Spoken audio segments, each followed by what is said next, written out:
And let me welcome everyone. Unfortunately, well, first, thank you for coming here. Thank you for taking part in our session about crucial anthropological concepts. Well, originally, there's supposed to be three papers presented, but one person sent us an email that he won't be here, and the first person on the list is not present yet. So we got plenty of time, and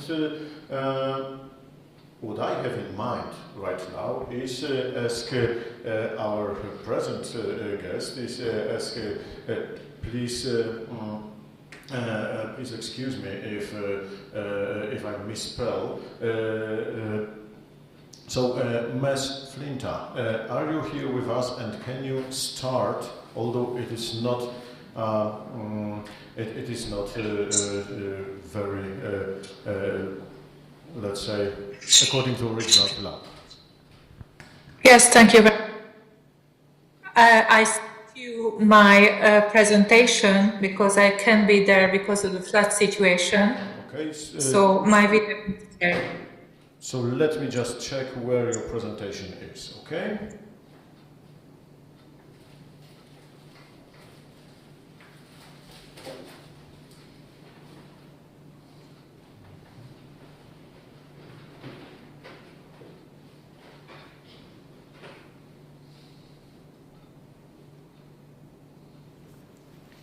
Sources of emotions and antinaturalist approach. Okay. So I see that everything is okay. Maybe just give me a minute. I'm trying to put your presentation on the screen, and then I'll just play it. And after that, we've got plenty time for discussion. Thank you. Just a minute, okay?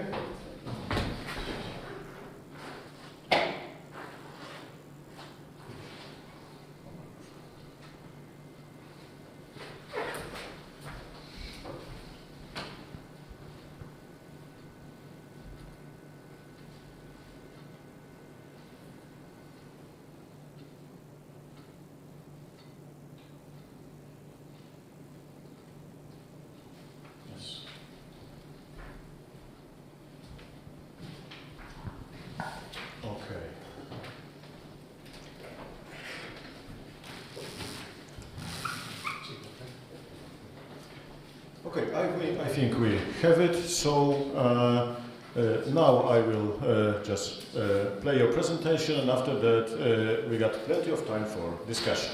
Okay. Sources of emotions and antinaturalist approach. Introduction. Today in the Western world, various reductionist approaches are used to describe man. Biologists, physiologists sees man as a manifestation of mechanism and chemistry and approaches him as a kind of mammal. Psychologist conceives of him as a set of psychic mechanisms, mental automatisms, instinctual drives. Sociologist as a being shaped by social forces. Naturalistic theories of the philosophy of mind and neurologists, it identifies the mind with the brain, even though they cannot answer questions such as intentionality, phenomenal consciousness, subjective access of free will, and so on. I believe that within a given discipline, in relation to a particular sub-discipline, certain statements may be true for man, but they cannot capture or describe the totality of man. I myself therefore take an antinaturalist and holistic position. I maintain that the whole of reality cannot be investigated by the means of natural science, that there are non-physical beings, and that man himself cannot be reduced to his brain, body, instincts, psyche, and that he is essentially a spiritual being. In the same way, the totality of man's emotions cannot be reduced to mere brain functions, hormone functions, bodily sensations, even though they cannot be separated from them in a healthy person. To support this claim, I would first like to briefly define what is usually thought of as emotions and what the components of emotions are. I will then briefly outline Viktor Frankl's three-dimensional view of the human person and then the anthropology of integral personalism. It will be seen that in each of these theories man is a three-dimensional person. That is, man has physical, psychical, and spiritual dimensions, and emotions can arise from all three dimensions. I will then introduce Frankl's dimensional ontology, and then, in the case of a negative and a positive emotion, the significance of the distinction between the sources of emotions. What are the emotions? There are generally two main ideas about the origin of emotions. One is that emotions are evolutionary, universal, biologically determined phenomena, and the other is that emotions, types of emotions, are socially determined, culturally determined phenomena. In my opinion, emotions are an essential component of human personhood, humanity and moral being, and that their source may be a non-physical spiritual dimension. Affections, emotions, feelings, passions, and so on have different components. They are associated with subjective experience. They are accompanied by bodily internal organ changes. The emotion is expressed externally in different ways. For example, posture, facial expression, vocalization, and so on. They are accompanied by a cognitive evolution. We review the event that triggered that emotion. Emotions motivate us, we make action plans, and we prefer one or the other as a result of emotions. We act as a result of emotions. There are therefore many components to emotions, not all of which can be captured and felt in the body, such as the intention to which the emotion is directed, the thought to which the emotion is related, the specific content of the emotion, the personal experience, how I experience the emotion, is not itself physically represented, although it does have physical imprints. But let us see how all this can be approached from an antinaturalistic perspective. Affectivity in three-dimensional anthropologies. Viktor Frankl's theory. In Frankl's theory, man has three dimensions: the physical, somatic, the psychic, and the spiritual. The physical dimensions includes the various bodily manifestations, phenomena, biological, physiological, chemical process. The psychic dimension includes emotional states, moods, feelings, emotions, desires, cognitive abilities, intellectual capacities, learned behaviors and qualities shaped by the social environment. The physical and psychological dimensions are causally closed. The spiritual dimension is opposed to be psychophysical, it is free. It is characterized by intentionality. It is the dwelling place of autonomous decisions, conscience, value judgments, moral choices, artistic inspiration, creative activity, religious faith, love, true, value-oriented joy and humor. Within the spirit, it is not the intellect and rationality that dominates, but emotion and the existential.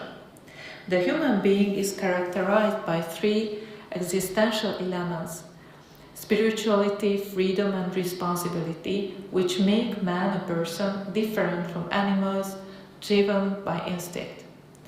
The spirituality of man is the defining characteristic of man's essence, which enables him to transcend himself, to love and to love truly. The theory of integral personalism. According to the integral personalism, human being is also composed of physical, psychological and spiritual dimensions, each of which is associated with affectivity, cognition and dynamism. The spiritual dimensions of the human being is reflected in the heart, freedom and intelligence. The person has an essence which is itself, although the world around it, and the person itself are constantly changing. Every person is an autonomous, self-conscious, independent being who owns himself and is therefore capable of making decisions. Affectivity is part of the essence of man. Its root, its core is the heart. Affectivity is manifested in all three dimensions. The emotions experienced in the bodily dimensions are, on the one hand, the sensation grasped by the senses, for example, cold, pain, and so on, and on the other hand, the emotions experienced by the body as a whole, for example, tiredness, excitement, and so on. Psychological affectivity includes emotion, which is a reaction to an event, for example, anger, fear, and so on. Feeling, which is a more stable state, for example, feeling joyful, following a damped emotion, and is therefore a state of mind. And passion, which is an extremely strong, entraining feeling. It is through emotions that we connect with the world, that we define our interests and tastes, and that we structure the reality around us. Spiritual affectivity concerns the innermost part of a person's being, the heart. For example, the spiritual center, the root of all affectivity, the ultimate source of the emotional world, the deepest and most defining elements of self, in which person unites with the object, the spiritual emotion, for example, love. Next, let's briefly look at why the naturalistic approach to scientific inquiry fails to see the spiritual dimension of man.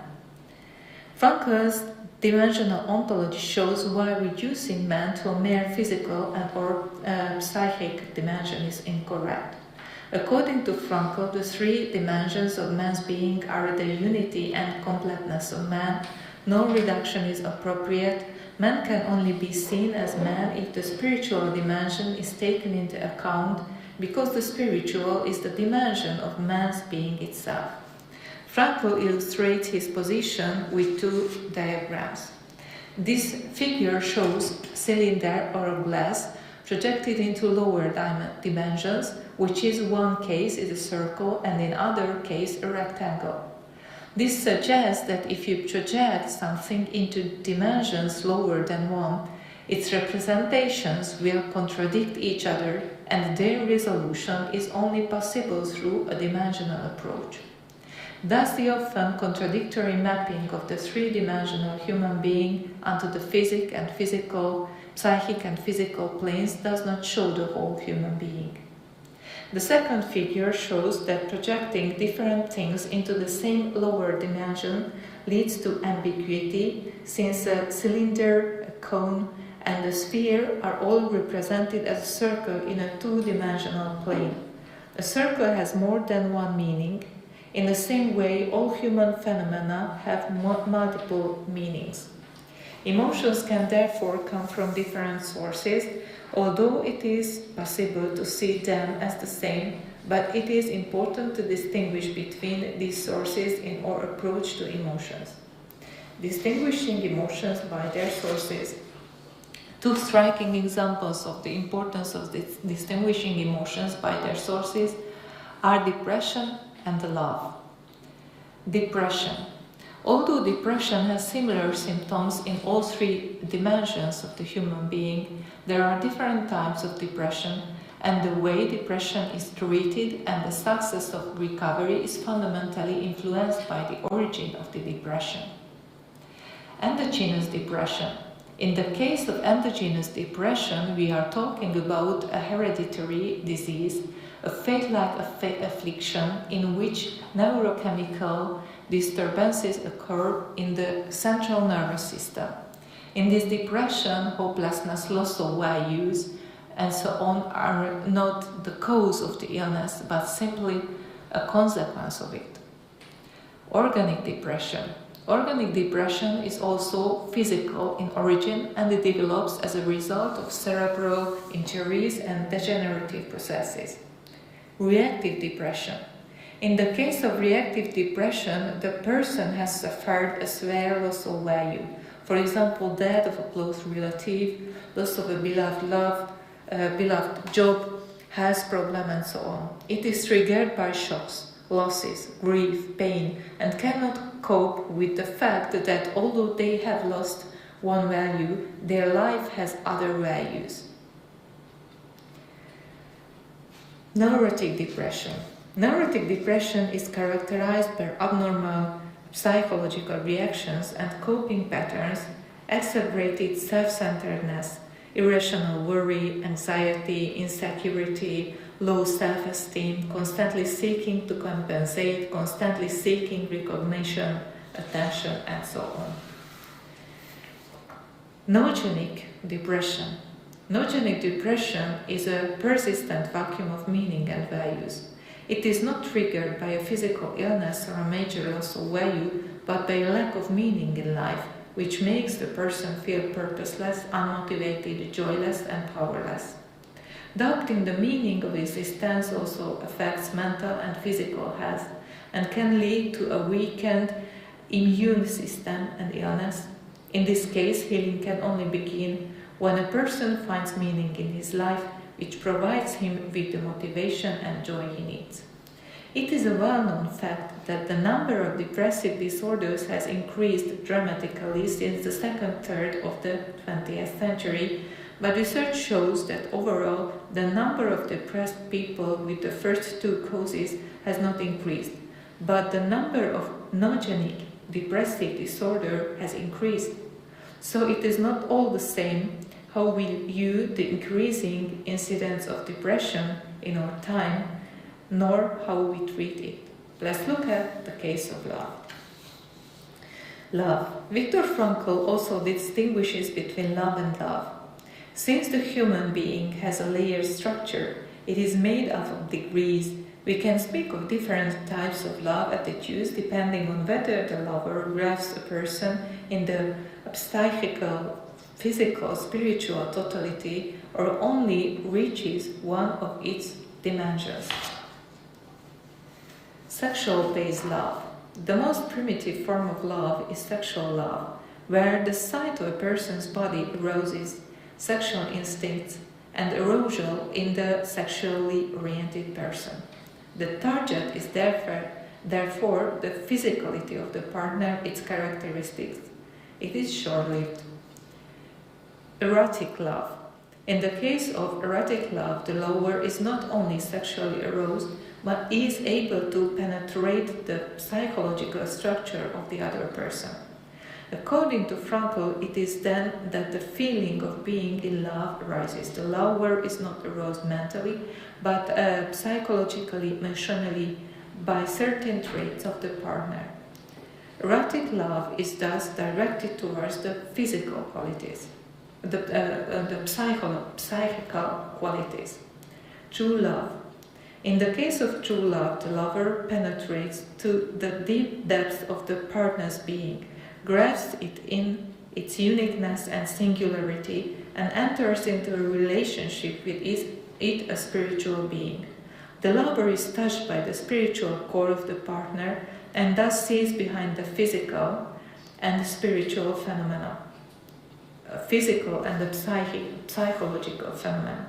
Even in the first two cases, the lover wants to grasp something that the other possesses, for example, physical or psychological quality, where in the case of real love, true love, the lover wants to grasp who she is, the incomparable, irreplaceable human being. Only this kind of love can be lasting. It contains fidelity in itself because it does not grasp qualities, but the person himself, herself, in her unique and irreplaceable nature.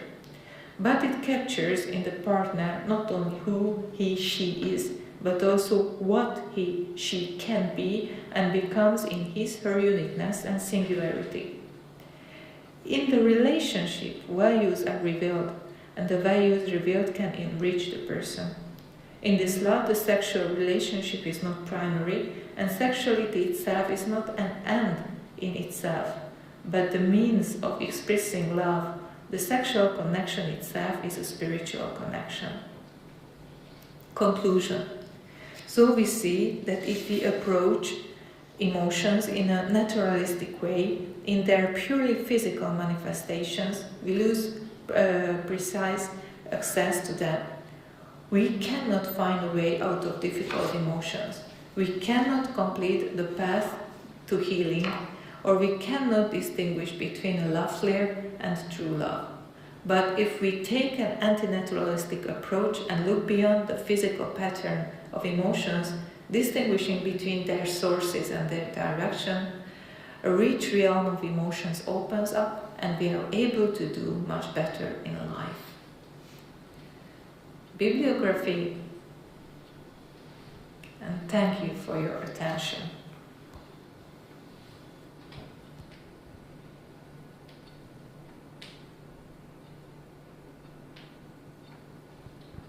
Well, thank you for your presentation. Thank you for talking to us. Thank you for presenting to us a very important thing like emotions and the right theory of emotions. Okay, now let me encourage you to the questions. Please, and one technical issue. If you want to ask a question, please come here because we are streaming it to be visible and also to let to speak to the microphone that everyone can hear you.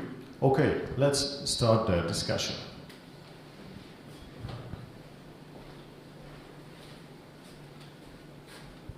Hello, Szilvia. I'm Jacek from Cracow here. My question concerns the theory of emotions. Like you say, as I understood, that of course there is something more in emotions than biology can show us, and then. But I didn't notice that you presented a theory of these emotions. How we can build a theory of this dimension which is not caught by biological theories. What would you propose? How would you propose to analyze them? What would be helpful here?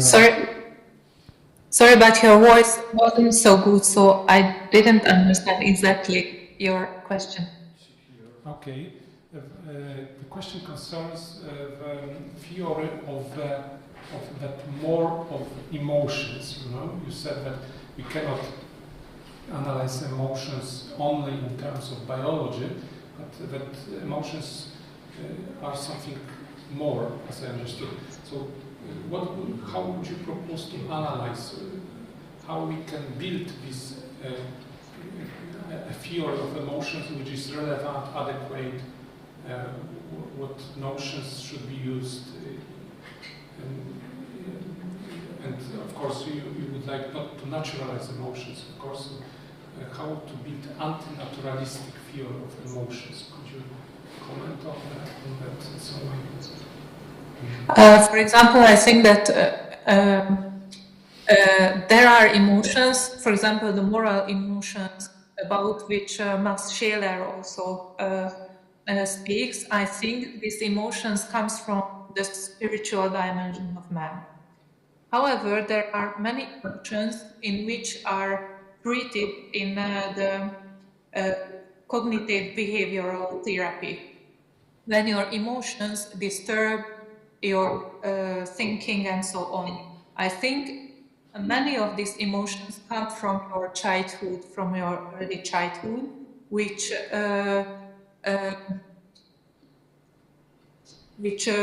don't allow that your spiritual emotions can be your leaders. So I think it's important how you can treat your psychic emotions and how you can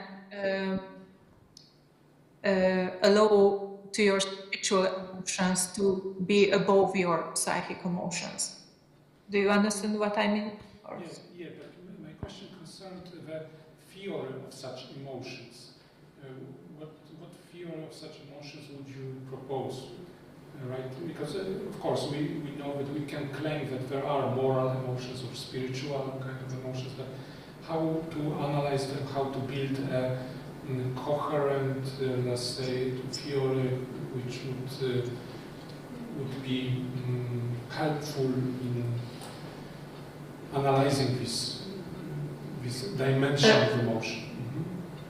This is my purpose. I have a PhD in Judaic sciences, but I'm a PhD student in philosophical psychology, and my topic is the theory of emotion. So this is my purpose. I'm in the second year in my PhD studies in this field. So my purpose is to understand all of these things and to create a new theory of emotion. So you're on the way to create a theory of yes.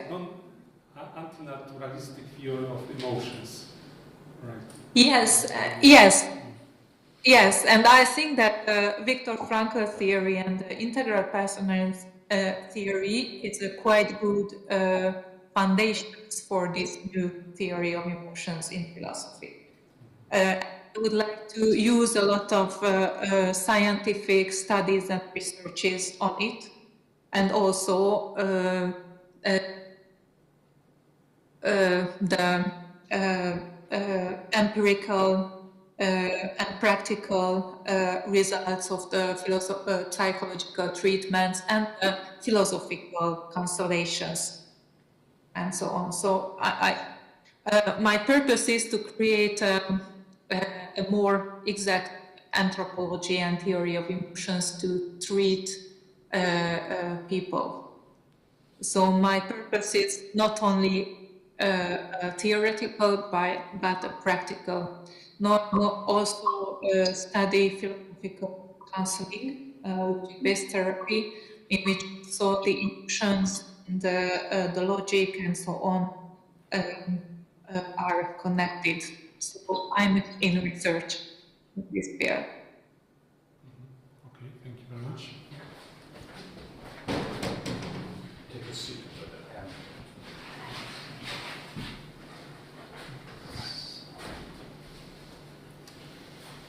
So, hello, my name is Jiří Baroš, I'm from Czech Republic, and actually I really appreciated your presentation, but I have a question, because I'm not expert on this topic, but I know that recently the naturalistic approach is quite popular, yeah, in philosophy. Yes. Let's say, we can say that it's a mainstream philosophy, and many people actually accept ontological naturalism. They think that everything can be explained by physical sources and so on. So my question is just trying to understand what is, in your opinion, the reason for popularity of this naturalistic approach in philosophy and to emotions in particular? How can you explain it, that this dominance of naturalism within the field, is it connected with the influence of natural science on philosophy, with the importance given to the principle of parsimony, and so on? And second question, because Viktor Frankl's theory, I really appreciated your presentation, but I would say that it's an old theory in a sense. So it was developed many years ago. So can you tell me some allies to your approach, some contributions which are consonant with your approach? So for instance, I'm not sure whether you know, but when I read about this topic, I read P.M.S. Heger theory of human nature about passions and intellective power, so it's a Wittgensteinian approach to this issue. So do you think that it can be useful for your purposes to, let's say, connect this old theory of Viktor Frankl with more contemporary approaches to emotions, passions of souls from a Wittgensteinian angle. So these are my two questions. Thank you. I think that why the naturalism is so popular, one cause of it, the progressive scientific worldview, and which is opposed to a religious and continental philosophical worldview. So this is a position of the analytic philosophy and continental philosophy also, I think, because modern phenomenologists, like for example Marcus Gabriel, whose book about I'm Not a Brain or No Existentialism, also speak about that we are not brains. So there are philosophers, more continental philosophers, phenomenologists and so on, who are opposed the naturalistic worldview of the analytic philosophy.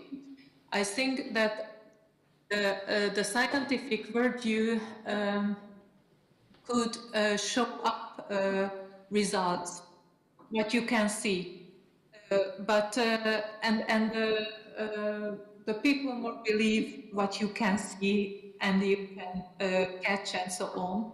And I think that the antinaturalist view is more difficult to understand, but you can feel it. The phenomenal consciousness, intentionality, and so on. I think that the scientific virtue simplify the whole reality. So this is also a problem. And the psychologization, you can understand everything from how your psyche work. It is simple to understand it and to interpret man, but this is not the whole man. I think that because there are some results of this scientific work is also the cause of the popularity of it. And because really worldview before the Enlightenment was some practices and so on, and too mystificated and so on, that is also because of the anti-popularity of this. So I think this, I don't know, answered.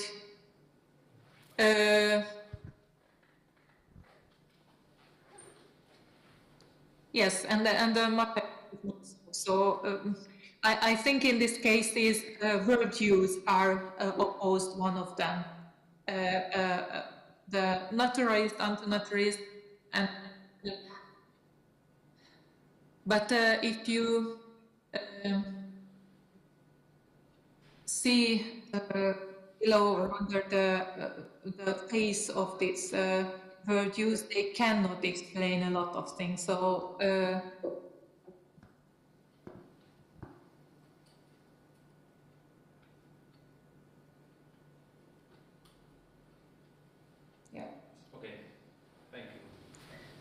and I didn't understand exactly your second question. Yeah, actually, as you presented it, you divided, let's say, analytical and continental philosophy, but I know some approaches in analytical philosophy, not only ENSCO, yes, reproach analytical philosophy that it's against the spirituality of man, but current approaches in analytical philosophy in post-Wittgensteinian approaches like P.M.S. Heger, and he also analyzes the phenomena of emotions, and he has a theory of emotions. And just my suggestions, and that it can be useful to also consult this author, because he's a big critic of contemporary research on neuroscience, and still he is within an analytical tradition and working on this topic concerning emotion. So I think that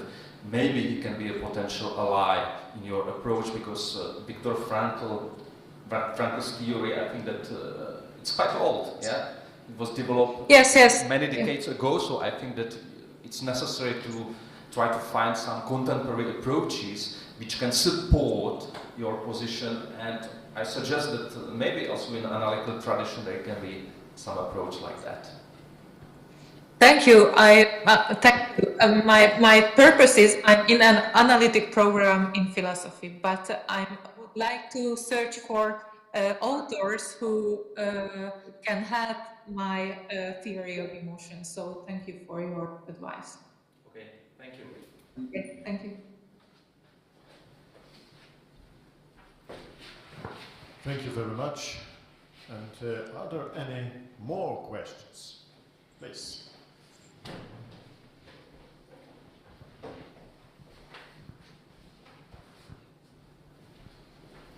Hello, so first, thank you very much for your presentation.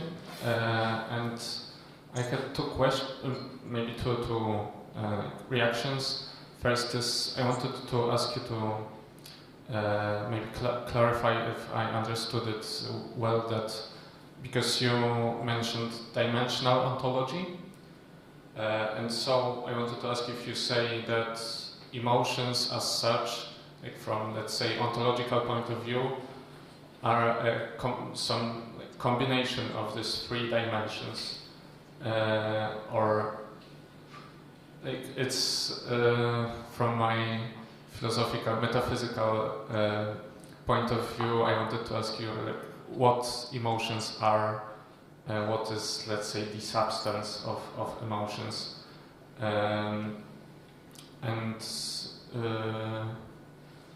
so this is about this dimensional ontology, and the second one, sorry, I'm afraid I forgot it. Okay, but maybe you could react to this first one. Thank you for this question.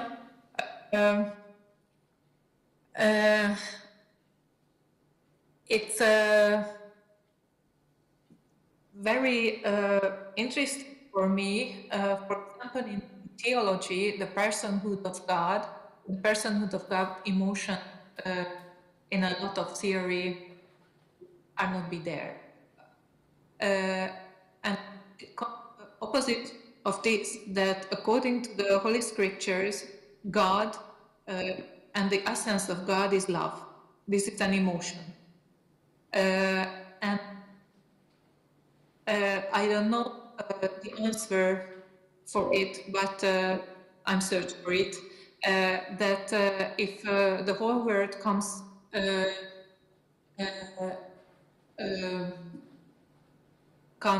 from this love of God to be,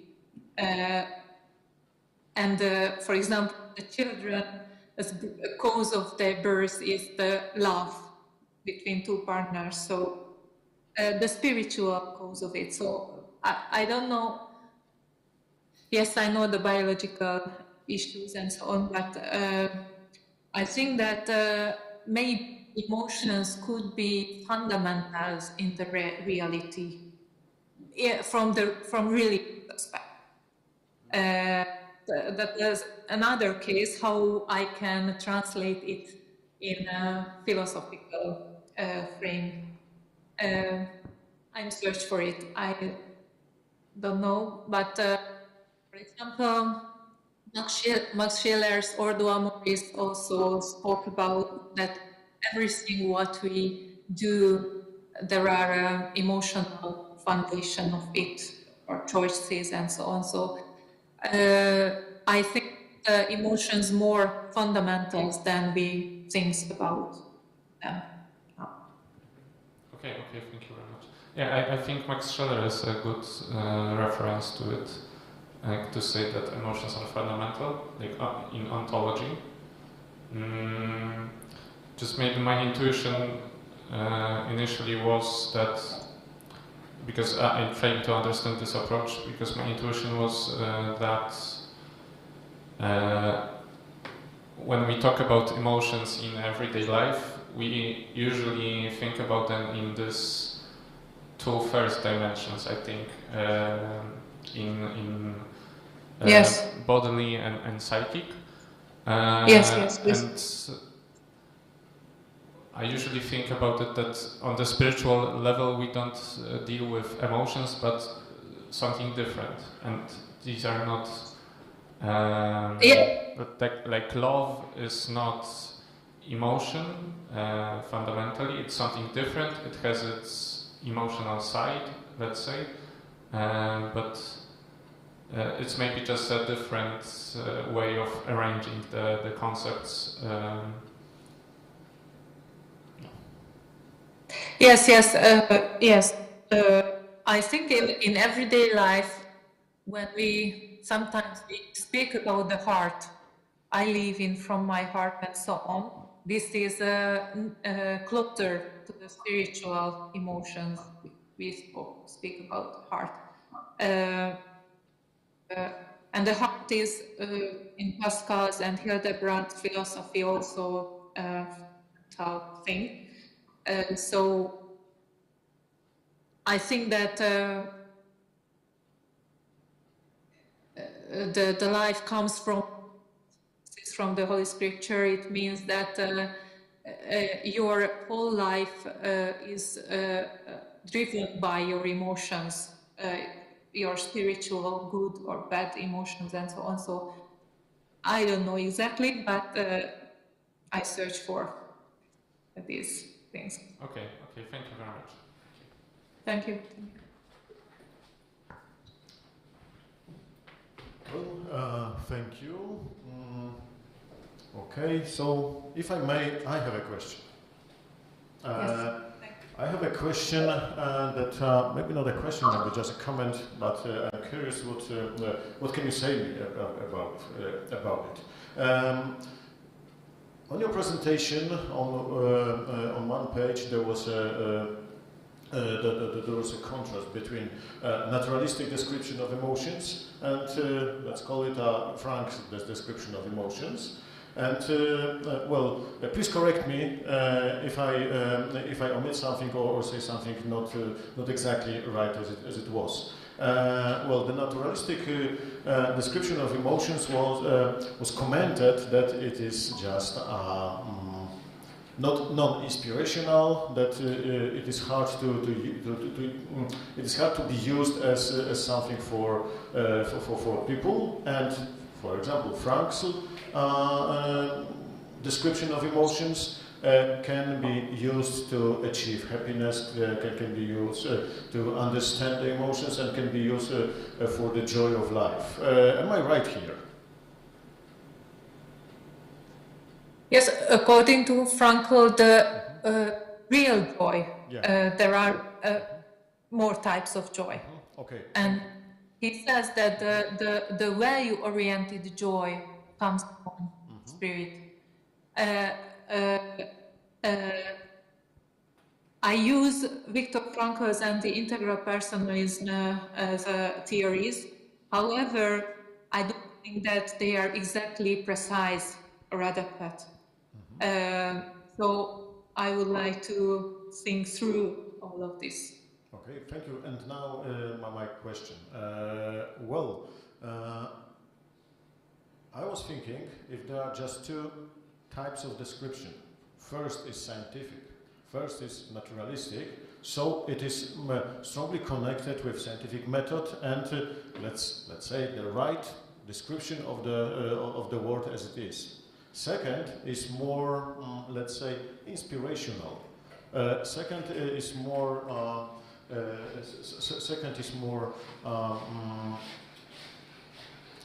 interesting. It's more attractive to human beings, but it's not scientific in its core. So, maybe it's not the point of what the emotions are, but how we describe them to people. Can we present a description that is inspirational and help people achieve their goals? And you cannot find it in naturalistic way of description of emotions. What do you think about it? I think, for example, there are bodily feelings maps. For example, the feelings maps of the true love and the sexual love is different. So if you feel true love and romantic love and so on, your other body parts are more intensive on this. I think this is only a map, a picture of a type of emotion, but not the whole emotion.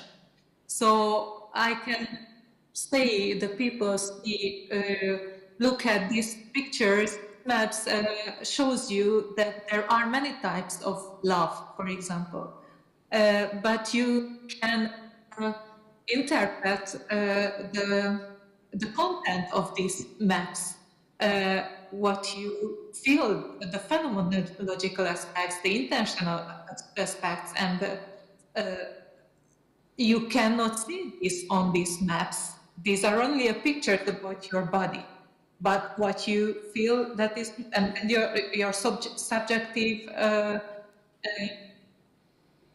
subjectivity, how you feel, that feelings, those are not on this map. So I think that we can say the people, the science could do this, but this is only one side of an emotions, but the content of it, the phenomenological, subjective aspects are not on this picture. So I think something like this could be the interpretation. Also, in the case of the brain, a picture about your brain is not your thoughts. So, Thank you very much for this clarification.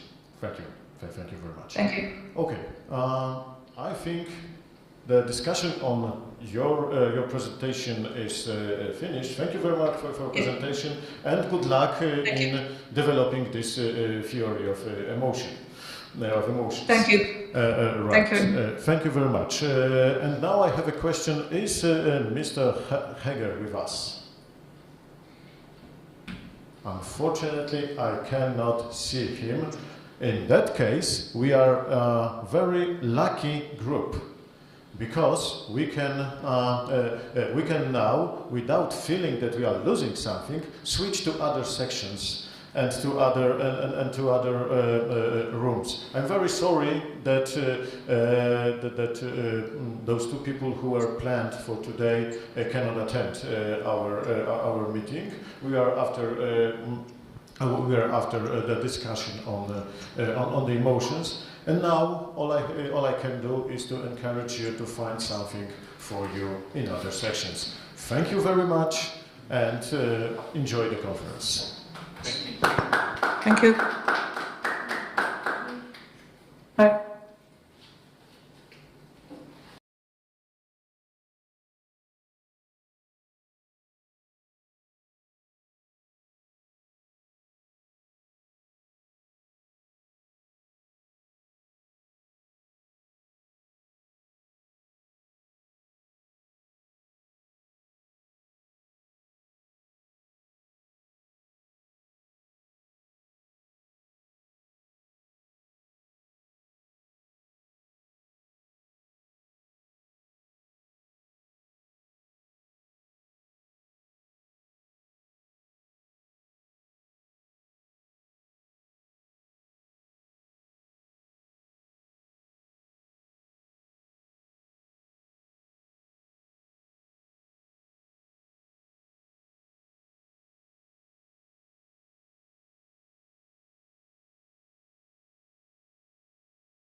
Piotr, show yourself.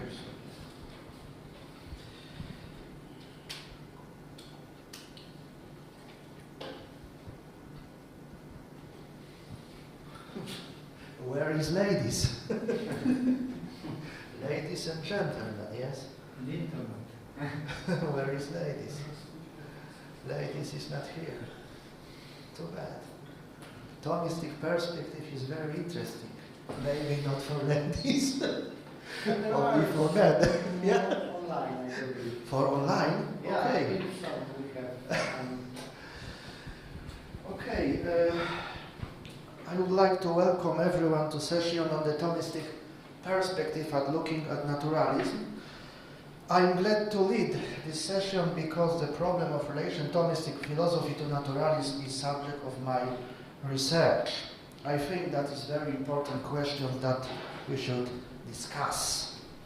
We will listen to 3 lectures. After lectures, there will be a discussion. There is a 20-minute for each lecture. The first paper will be given by Professor Piotr Mazur from Jesuit University in Cracow, Philosophia perennis in the face of naturalism. Please, Professor Mazur.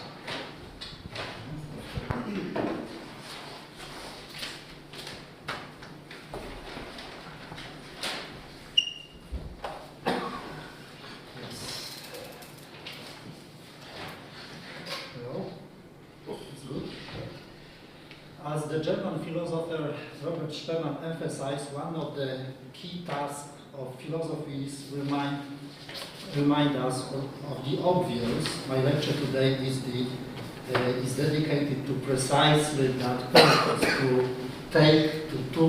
to talk about something that is obvious.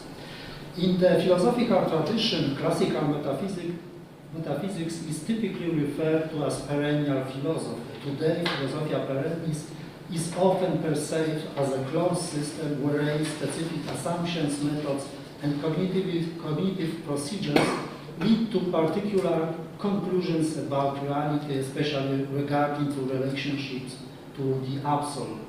However, this perspective risks detaching the system from actual existence, concrete real beings. In metaphysics, the cognition of reality takes precedence over the system. Part 1, Philosophia perennis at Christian thought. Throughout the history of philosophy, the end of metaphysics and the philosophical thought based on it has been repeatedly proclaimed, yet as Spemann observed, despite harsh criticism, the metaphysical paradigm for explaining reality remains an inevitable part of philosophy alongside the traditional and linguistic paradigms. Today, philosophy that places metaphysical and metaphysical cognition at its core continues to be developed, particularly within the Lublin School of Philosophy, which was established in the early 1950s by Polish thinkers such as Krąpiec, Świeżarski, Kalinowski, Kamiński, and Wojtyła.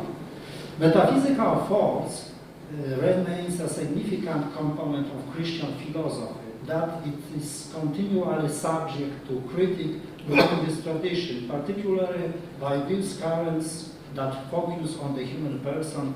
In Poland, one of the most prominent critics of metaphysical philosophy was articulated in the early 1970s by Józef Tischner, who declared to the decline of Thomistic Christianity. Tischner argued that the crisis of Christianity at the time was in essence a crisis of its Thomistic interpretative framework.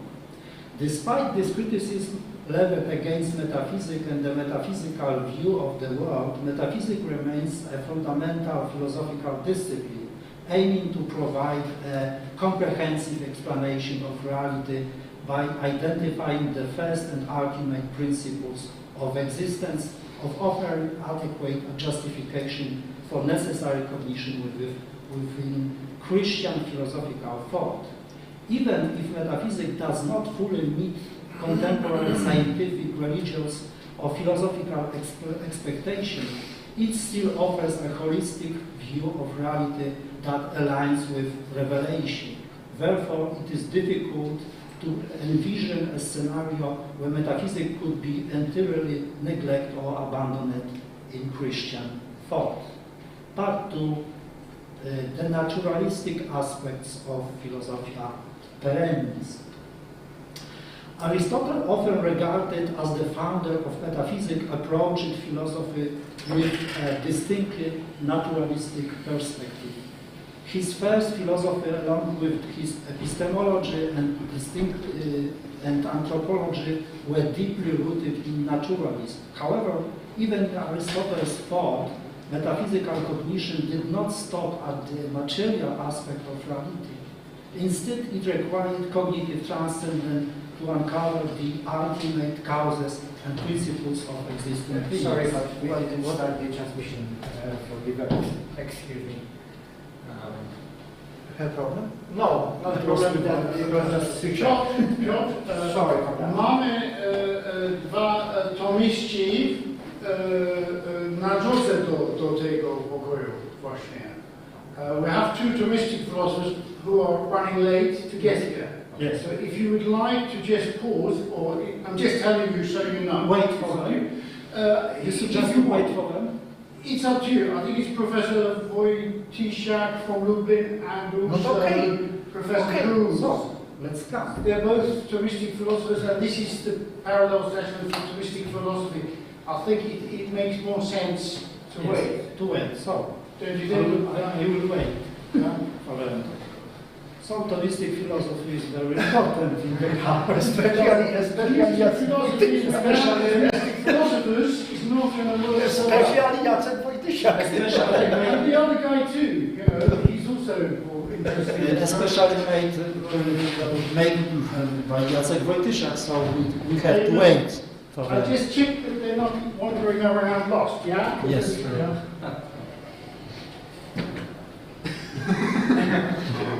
What to do at this time during the session?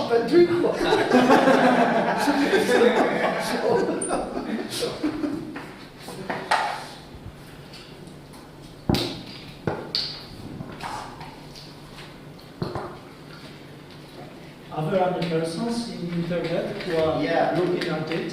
Yes, we have, actually, let me show, Szilvia Finta, and Evelina Dejenka. Yes. No, only Szilvia. Only online.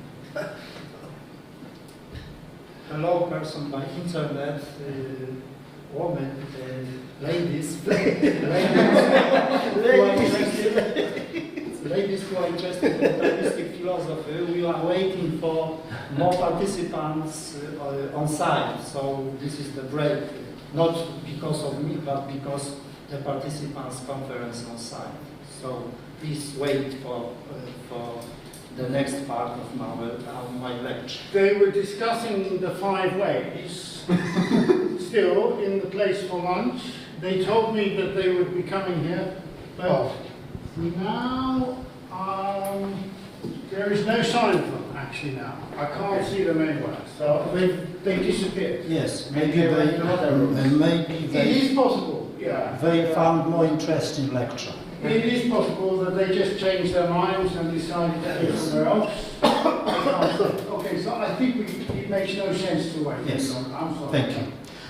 Christian thought assimilated Aristotle's philosophy through Saint Thomas Aquinas. Aquinas' interpretation of Aristotle paved the way for metaphysical cognition and naturalism insofar as it was compatible with Christian orthodoxy of the time. As a result, the naturalistic aspects of Aristotle's philosophy became integral to Western philosophy.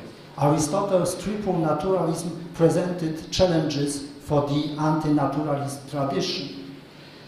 Christian thought embraced Aristotelian realism as genetic empiricism and its understanding of reality, though it adopted this concept under the influence of Christian revelation. In this new perspective, the material world was recognized as the project of the divine creation, the place of the human person's existence, and a crucial element in the human person's relationship with God.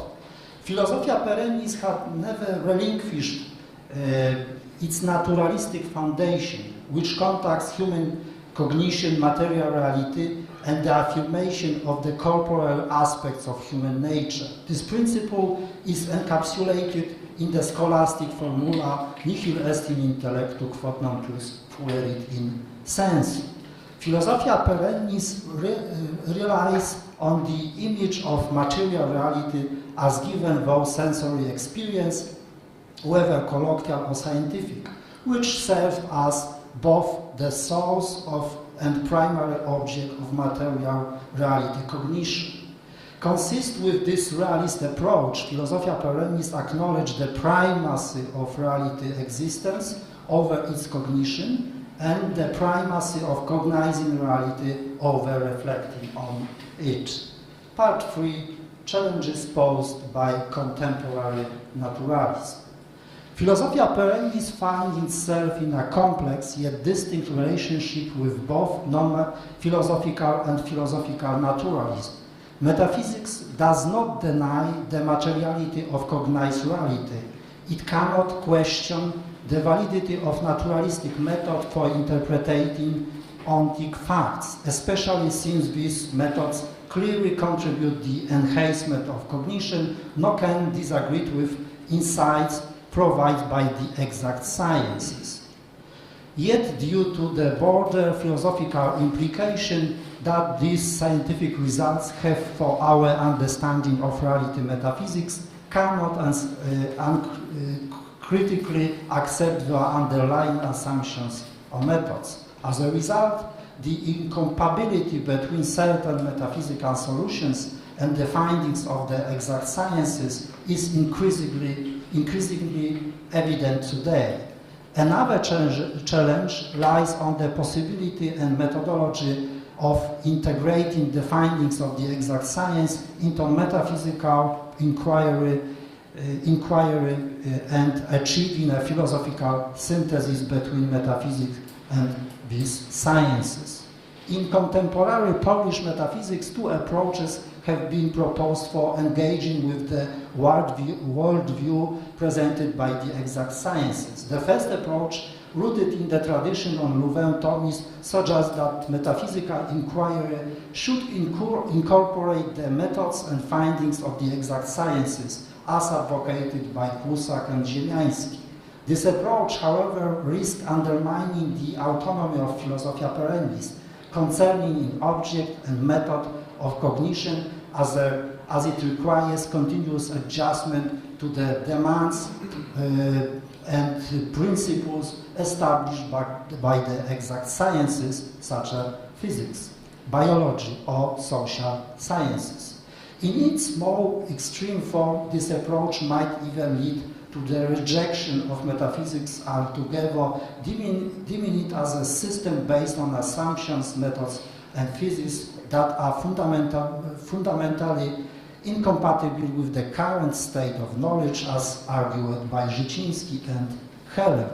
This perspective proposes a shift away from the dualism of reality, natural versus supernatural, and the dualism of worldviews, scientific versus metaphysical, advocating instead for a Christian naturalism.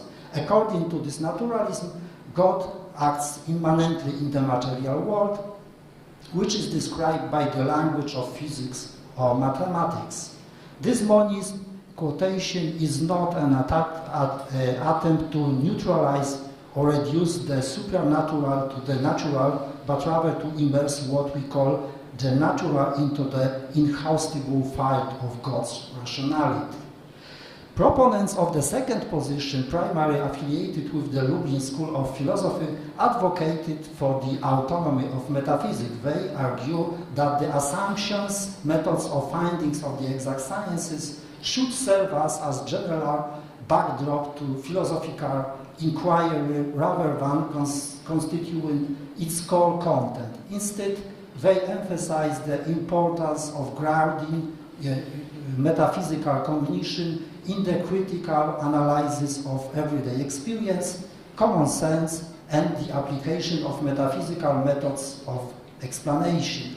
While this approach maintains the integrity of metaphysics as a system, it also underscores the distinctiveness of metaphysical cognition. However, this stance can be criticized for potentially leading to philosophical isolationism or for suggesting that metaphysics as a system may be incapable of evolving. The relationship between metaphysics and philosophical naturalism is both more critical and more nuanced compared to its relationship with the naturalism of the exact sciences. In metaphysics, philosophical naturalism serves both as an object of critique and as a subject of inquiry due to its implementation of naturalistic approaches to the exact sciences and the concept of reality developed with them. Extreme forms of naturalism are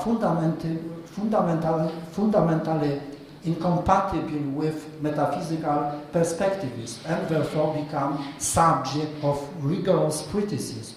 However, more moderate forms of naturalism can be valuable to metaphysics because they enrich the contextual background of metaphysical inquiry. Both extreme and moderate versions of philosophical naturalism also play a significant role in Philosophia perennis, engagement with broader philosophical debates. The material aspects of reality and their naturalistic interpretation support the objectivist nature of cognition. By referring to these material aspects on their materialistic interpretations, metaphysics can consolidate its realism, particularly in its disputes with idealism. Furthermore, it can assert the primacy of the objective over the subjective, objectivity over subjectivity, rationality over irrationality, and of the cognition of the material aspect of reality over the immaterial ones. Beyond naturalism, part 4. The history of philosophical discourse and the current state of science demonstrate that metaphysics has failed to interpret natural, social, or cultural phenomena as effectively as the exact sciences. The language of metaphysics and other specialized languages developed with these sciences have proven more precise and effective in describing particular aspects of reality than the language of metaphysics. This diminishes the cognitive authority of metaphysics, but does not imply that its language is erroneous, false, or not a language at all. Philosophia perennis having evolved over centuries within changing cultural and intellectual contexts cannot ignore the dynamic nature of scientific discourse, the variability of its objectives and methods of cognition, and the evolving status of science and scientific cognition, which outline the horizon of contemporary knowledge as knowledge that is far from entirely objective, unquestionable, or final. Given this context, it seems necessary to accept a dualistic view of reality, which is inconstant in the manner of understanding of encompasses both the findings of the exact science and the insight provided by metaphysics. This dualism can be criticized as the weakness of metaphysics, presented it as a rational but grossly outdated picture of reality. However, it can also be seen as the intellectual foundation for the fragmented, limited, and transient cognition of the exact sciences. In this perspective, metaphysics is understood as the delve deeper into the naturalistic aspect of reality and refine the principles and methods of naturalistic scientific inquiry directed towards utilitarian objectiveness. The realism of Philosophia perennis is not merely apparent by actual. In metaphysics, the existence of material reality is affirmed, but does not entail the permission for its complete naturalization. This is not because metaphysics has to provide or dialectically refute something, but because reality, understood as the totality of existing contingent beings at the relationship between them in which the human person exists and which he wishes to explain, lacks within itself the reason for its existence and nature. Metaphysics cannot hide what it has arrived at the process of inquiry into this reality, namely the recognition of both the contingency and non-necessity of individual beings and the entire reality they comprise. Cognitively transcending beyond this reality is essential in metaphysics for two primary reasons. First, because reality as something contingent does not inherently possess the reason for its own existence and nature, and second, because it does not satisfy all the human person's cognitive and personal aspiration to desires. I will finish for a moment. The conclusion, maybe the one, not more. The recognition of validity of the metaphysical alongside the physical explanation of reality introduces a dualistic view of reality.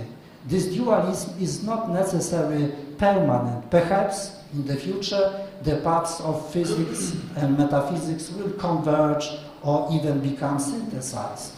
Nevertheless, this does not render metaphysical arguments irrelevant in the debate between metaphysics and reductionist naturalism. Metaphysics continues to define the legitimacy of the search for the first and ultimate principles and reasons for reality on which scientific cognition is based. Thank you very much.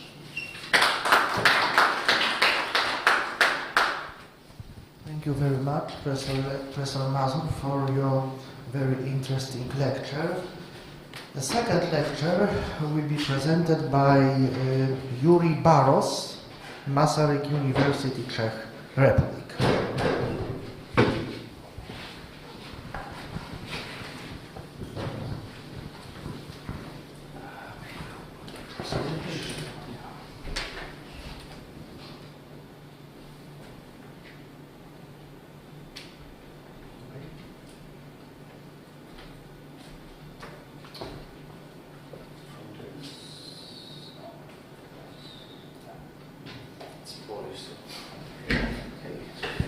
Could you please also share the screen on Webex? One moment, because we need to share it for the online participants.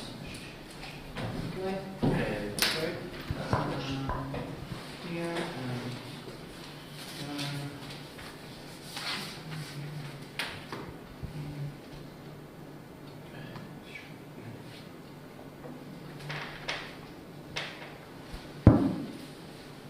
Okay, that should be all right. Okay.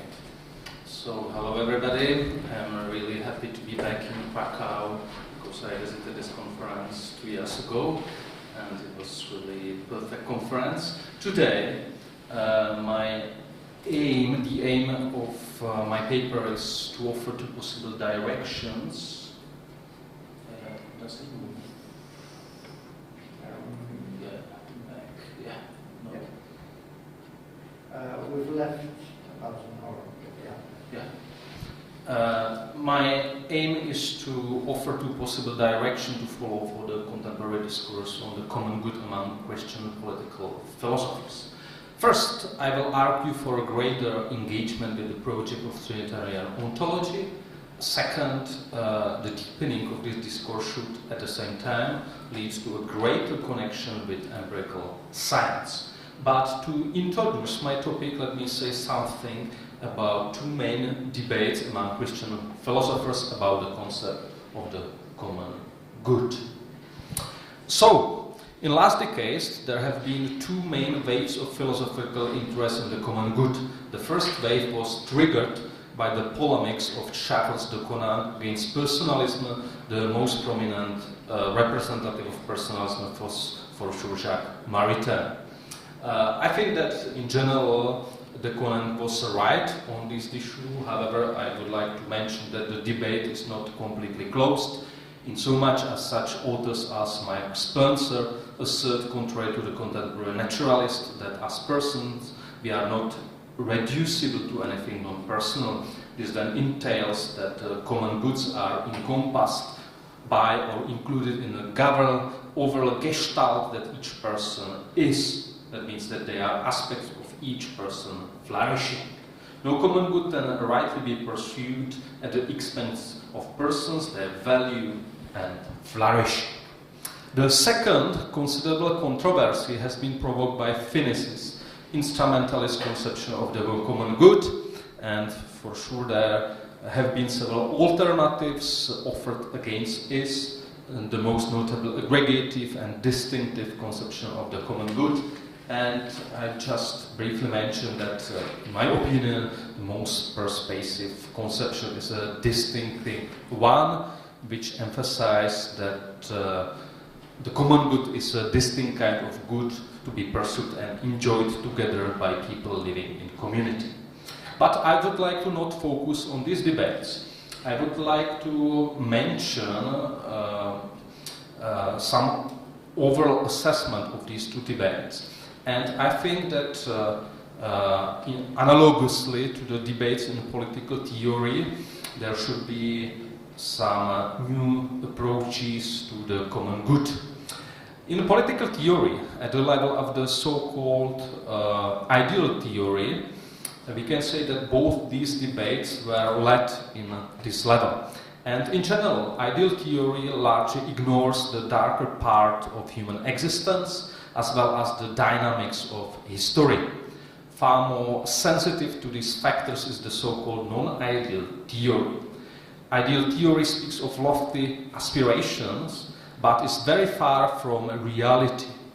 The interest in non-ideal theories in political philosophy coincides with the some of Pope Francis's impulses for Catholic political thought, which, in his opinion, should be sensitive to all the tensions that occur in political life and focus in attention on the conflicts that constantly arise in the world of politics. The so-called ideal theory of the common good offers us an extremely harmonizing vision of the common good. However, it cannot be guaranteed that no competition or conflict of interest exists. Trade-offs have to be made between the goods of different people. My own good cannot be identified entirely with the good of others. If I pursue the good of others, I also lose the possibility of achieving part of my own good. So it seems more probable that in this world we can only achieve moderate harmony. The common good promotes the ends of the members of a society in some respect, and not necessarily in the sense that it benefits each of its members. Here the connection between the common good and justice is important. The common good must not be unfairly favored or disadvantage anyone. I believe that these harmony and tension-oriented approaches need not be in conflict, but rather that a properly Catholic vision of the common good but embrace both poles. To achieve this goal, there must be an integration of two approaches. In keeping with the project of Trinitarian ontology, Catholic philosophers should emphasize the dramas and the tensions of human life to bring out the sense in which the Trinitarian mystery offers an answer. To make this vision more convincing to contemporary people, it's necessary to offer empirical examples of when this reconciliation occurs. The role of the empirical sciences in this context will be first to analyze the virtue practices that lead to the partial resolution of these tensions, but secondly, it's necessary to focus on all the tensions that arise on the way to this idea. The work of Pope Francis is extremely sensitive to the tensions and conflicts. Ultimately, in his opinion, there's a possibility of reconciliation which cannot be completely achieved on this earth because of a lasting synthesis exceeds the capacity and strength of human reason. Synthesis can only be rooted in the mystery of reality transcending ever greater God. I will not further analyze the Pope's views, but I will only mention two possible developments of his thought. The first is political and concerns the concept of the common good. One of his main sources of inspiration was the French philosopher and theologian Gaston Fessard, whose analysis of the common good, emphasizing its dramatic becoming in the dialectical tensions of human life, remain unrivaled. Secondly, we should appreciate the relevance of the Trinitarian reflections to the Catholic tradition of political thought more deeply. First, I will be brief on Fessard. Actually, in his work we can find the analysis of the so-called categories of the common good, and one of these is connected with the concept of human rights. The second is connected with the good of political community, and in his opinions, human rights are often invoked against the particularism of community that tends to close itself off from the dynamics of the universe. However, if each of the first two forms of the common good is being pursued at the expense of the other, the social bond is broken or even destroyed. Only with the advent of the third category can there be a reconciliation in the universal communion of love. And my second point concerns the practical implication of theological and Trinitarian mysteries, because this universal communion of love, according to Fessard, is church. So that means that in a religious community, that is the church founded by Jesus Christ, God's fatherhood creates a brotherhood among men that transcends all divisions. All the persons of the Trinity work together to form this unique community. Created by the Father as social beings, we are called by the Son's redemptive work to a personal participation in the divine life, which is mediated in the Church by the Spirit of love bequeathed to us. Fessard's works thus hint at the integration of the inner life of the triune God, the relationship between the Trinity and creation, and the inner structure of the created world, which is at the core of the metaphysical perspective of Trinitarian ontology. To make this vision more convincing to contemporary people, it's necessary to offer empirical examples of when this reconciliation occurs. The role of the empirical sciences in this context will be first to analyze the virtue practices that lead to the partial resolution of these tensions. But secondly, it's necessary to focus on all the tensions that arise on the way to the ideal. However, first of all, I would like to reconnect this discussion to the topic of naturalism. Various representatives of naturalism have argued that there is nothing supernatural, but that the reality is simply a natural phenomenon that should be investigated using the scientific method. In contemporary debates, a distinction is made between ontological and methodological naturalism. According to ontological naturalists, all special temporal entities must be identical to or metaphysically constituted by physical bodies. This concerns mental, biological, and social subject matters. Thus, in the mainstream philosophy, the doctrine of the so-called causal completeness of the physical, also known as a causal closure, was widely accepted. According to this doctrine, all physical effects have fully physical causes, which eliminates the existence of any spooky kinds of entities such as spiritual, immaterial deities, which are supposed to intervene in this world. According to methodological naturalists, both philosophy and science attempt to establish synthetic knowledge about the natural world through a posteriori investigation.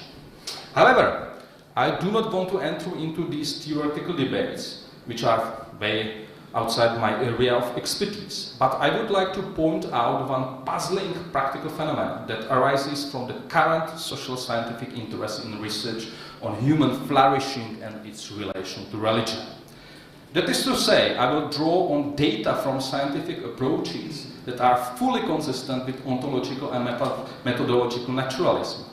That means with an approach that does not presuppose the existence of any non-natural entities and seeks to arrive at knowledge through a posteriori explanation. In this naturalistic perspective, Trinitary ontology can be understood as a part of the stories that members of religious communities tell to make sense of their lives. What does this social scientific research demonstrate? It demonstrates that a way of life based on the beliefs that sharply contrast with the naturalistic worldview, that means the beliefs that are lived in like-minded communities, focusing on the pursuit of various common goods, is beneficial for one's health and well-being. In other words, religious communities can play, to quote Tyle van der Wiel, can play an important role in promoting longevity, in preventing hopelessness and loneliness, and in promoting happiness, social integration, and a sense of purpose in life. But simply, they help promote human flourishing. And I think that it should have important practical implications, at least for those who identify with the religious tradition. If rationality consists in adopting adequate means to fulfill the proper human ends, that means our flourishing and well-being, these people are induced to consider whether to engage more in communal religious life. An approach to life that proclaims the possibility of flourishing beyond natural life on earth, that means even the possibility of God who transcends this physical world and is ultimately able to guarantee this goal, affects human flourishing outcomes in this world as well. So it's obvious that it's highly unlikely that people will join the religious communities for health reasons. This is valid especially for those who have very distant experiences and values, or believe in a naturalistic picture of the universe and exclude the possibility of God. Nevertheless, it is true that all ethical approaches which are ultimately concerned with the common good, communal flourishing, or maximization of utility, maybe hedonistically understood as the fulfillment of pleasure, have good reasons to reconsider their potential negative views of religion. Moreover, they should practically support it, even promote it in a society, since it seems to have a direct causal effect on our physical and mental health and well-being. And it is this practical goal, a state of affairs in which people and their association flourish, that these ethical theories are concerned with. It is the ultimate political goal towards which all of our actions should be directed. So this is a positive part of argumentation concerning virtuous practices aiming at achieving of the common good. But I would like to also emphasize the fact that various social and natural sciences can enable us to see better the obstacles on our way to the ideal. And I would like to mention the idea of Alasdair MacIntyre in his Ethics in the Conflicts of Modernity, where he pointed out that we need to be aware of our susceptibility to error in those settings where it matters most in achieving individual and common goods.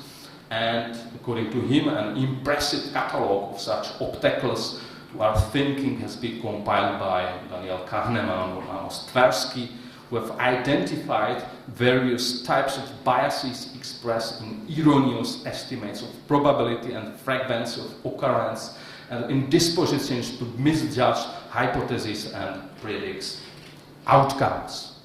They further showed that these biases are inherent in the human mind, and we need to be aware of them in order to overcome them. As MacIntyre stresses, no education in virtues today is complete without knowledge of Kahneman and Tversky work. And we can mention other results from psychology or social science. For instance, in sociology there is research of group behavior about such issues as conformity about such issues such as social cascades and so on. And all this research can help us in our thinking about the possibility of achievements of many common goods. So for sure this research can be really important for us if we try to find adequate means to the possibility of to achieve various common goods and individual goods. To conclude, I think that this social scientific and natural scientific discourse can be really useful for us, but it should not overstep its boundaries. So scientists must not overstep the boundaries of their disciplines or deny important parts of human reality, which is seen, unfortunately, in many evolutionary accounts of religion or in various forms of genetic or biological reductionism. This approach is overlooked that people are also endowed with natural capacity to care for others for their own sakes, whereas they only highlight the tendency to prefer our own benefit to that of most other people. They then fail to see that healthy and mature people act on choices about consciously identified good. So that means that the phenomenon of intentionality drops out of their vision. Moreover, emergent emotional and cognitive capacities allow us to act for the sake of higher order goods, such as the common goods of our political communities. To conclude, I would like to emphasize the fact that political communities are always inherently particular interpretations of the highest, or have always inherently particular interpretations of the highest human good. The space of each city is always filled with a certain ethos that tells us something about the ultimate meaning of human life, as imagined by this or that particular human community.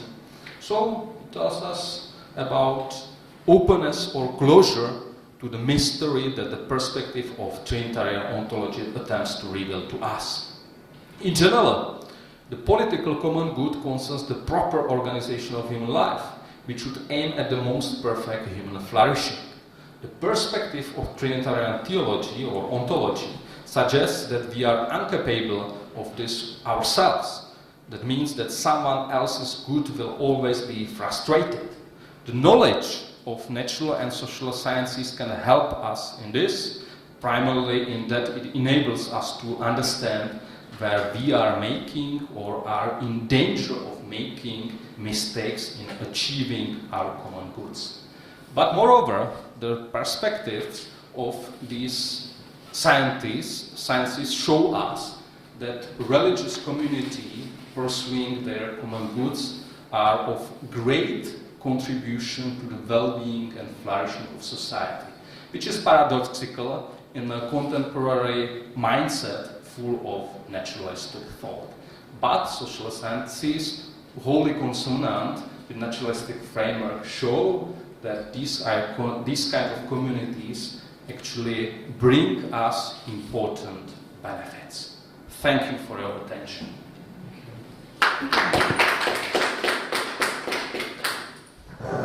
Thank you for your lecture. And now,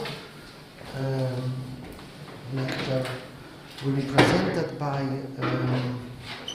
Maciej Jemioł, our doctorand from Jesuit University, Christian and non-religious philosophy against naturalism, a difficult meeting place in culture.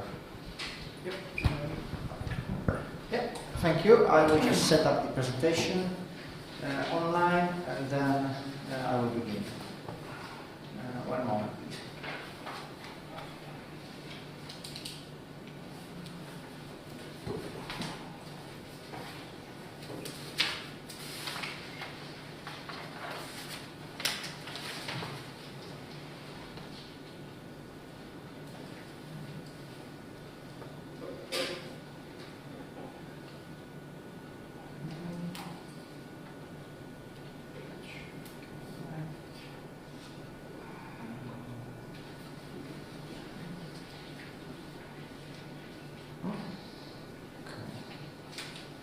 Okay, so I will begin now. You cannot see it in here for some reason. One moment, please.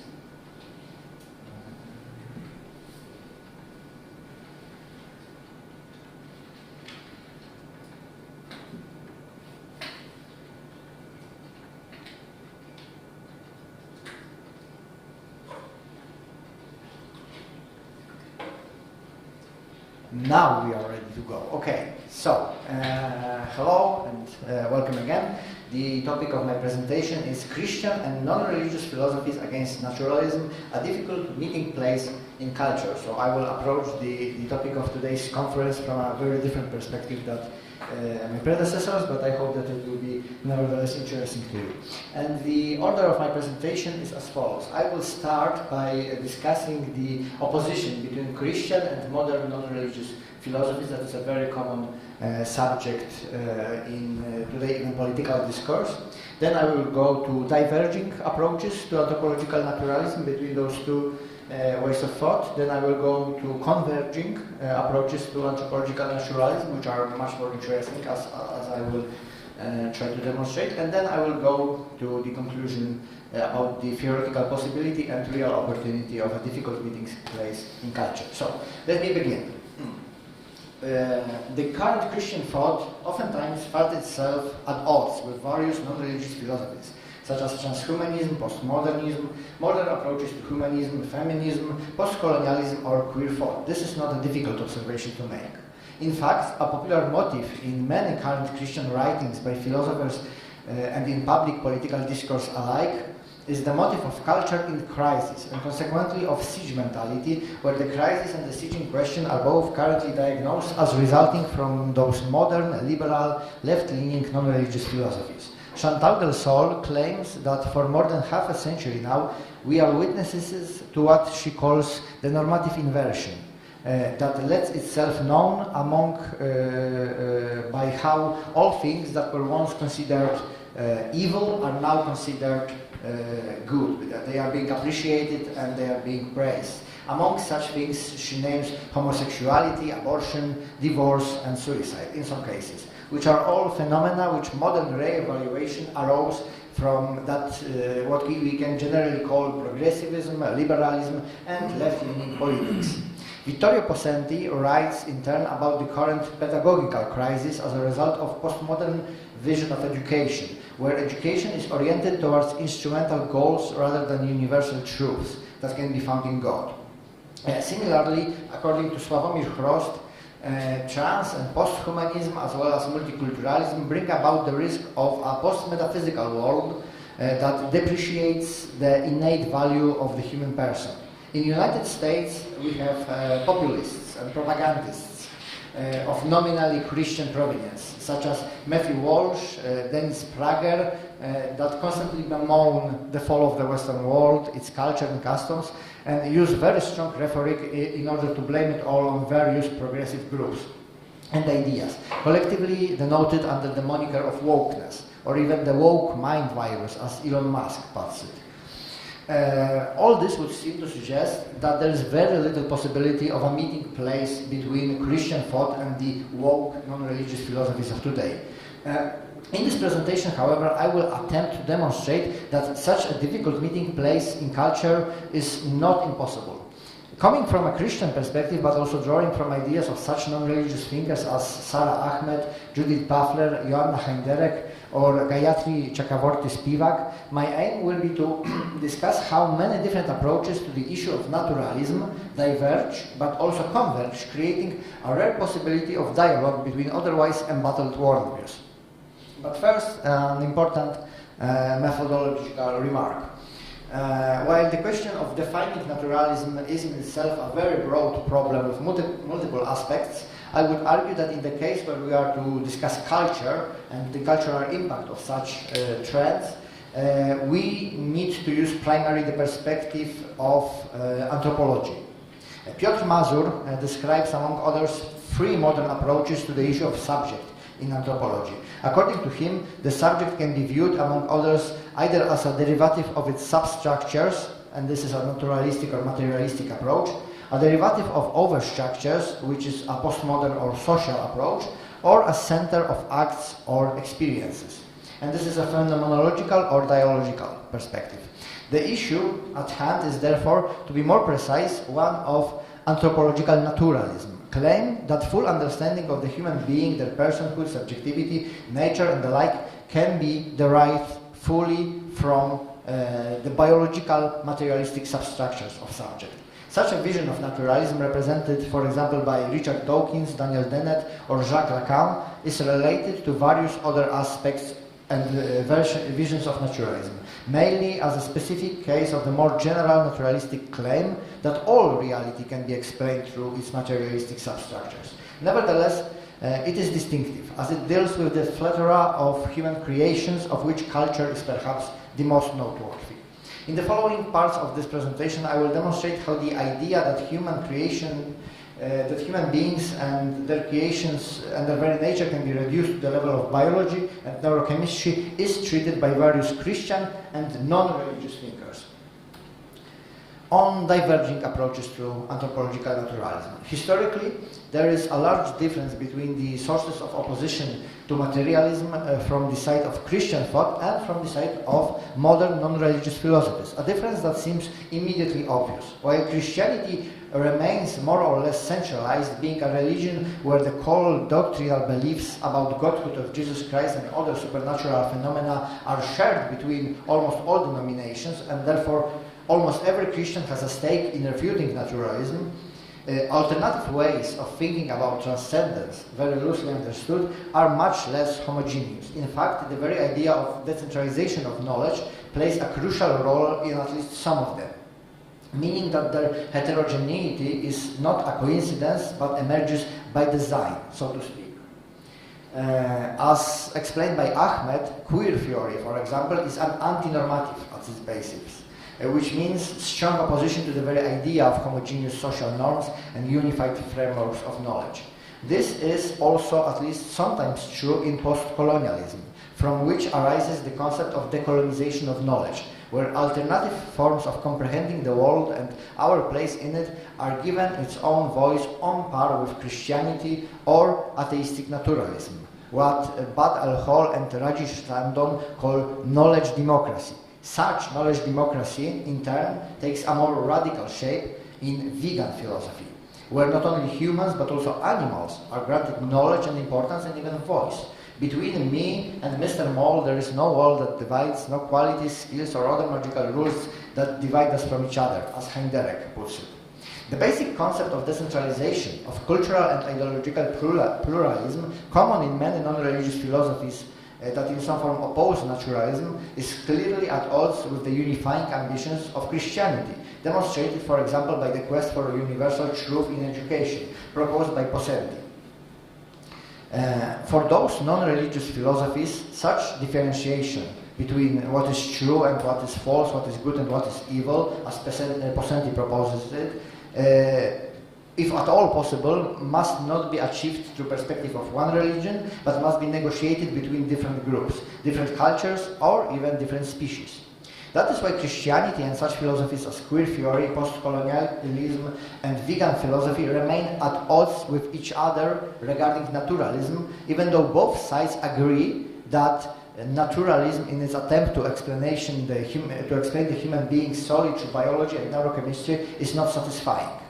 Allow me to present some examples of opposition to anthropological naturalism from the side of non-religious philosophies that diverge from the Christian perspective. One version of anthropological naturalism is what Judith Butler, among many others, calls biological determinism, which is a belief that biological substructures determine all forms of human existence. And in the context of Butler's own field of study, that they define our sex, meaning that the very topic of gender as a culture subject is obsolete. In turn, Butler describes a narrative common among certain anti-LGBTQ plus movements that uphold biological determinism, where gender theory is presented as purely constructionist in its nature. Still others claim that gender determines the materiality, denies the materiality of the body, and that it elevates language and culture over the biological science, they write. This is also in line with what Jesse Earl says about anti-trans sentiment among American propagandists, who attempt to utilize a very rudimentary biology and simplify the radical versions of anthropological naturalism in order to defend the binary gender division.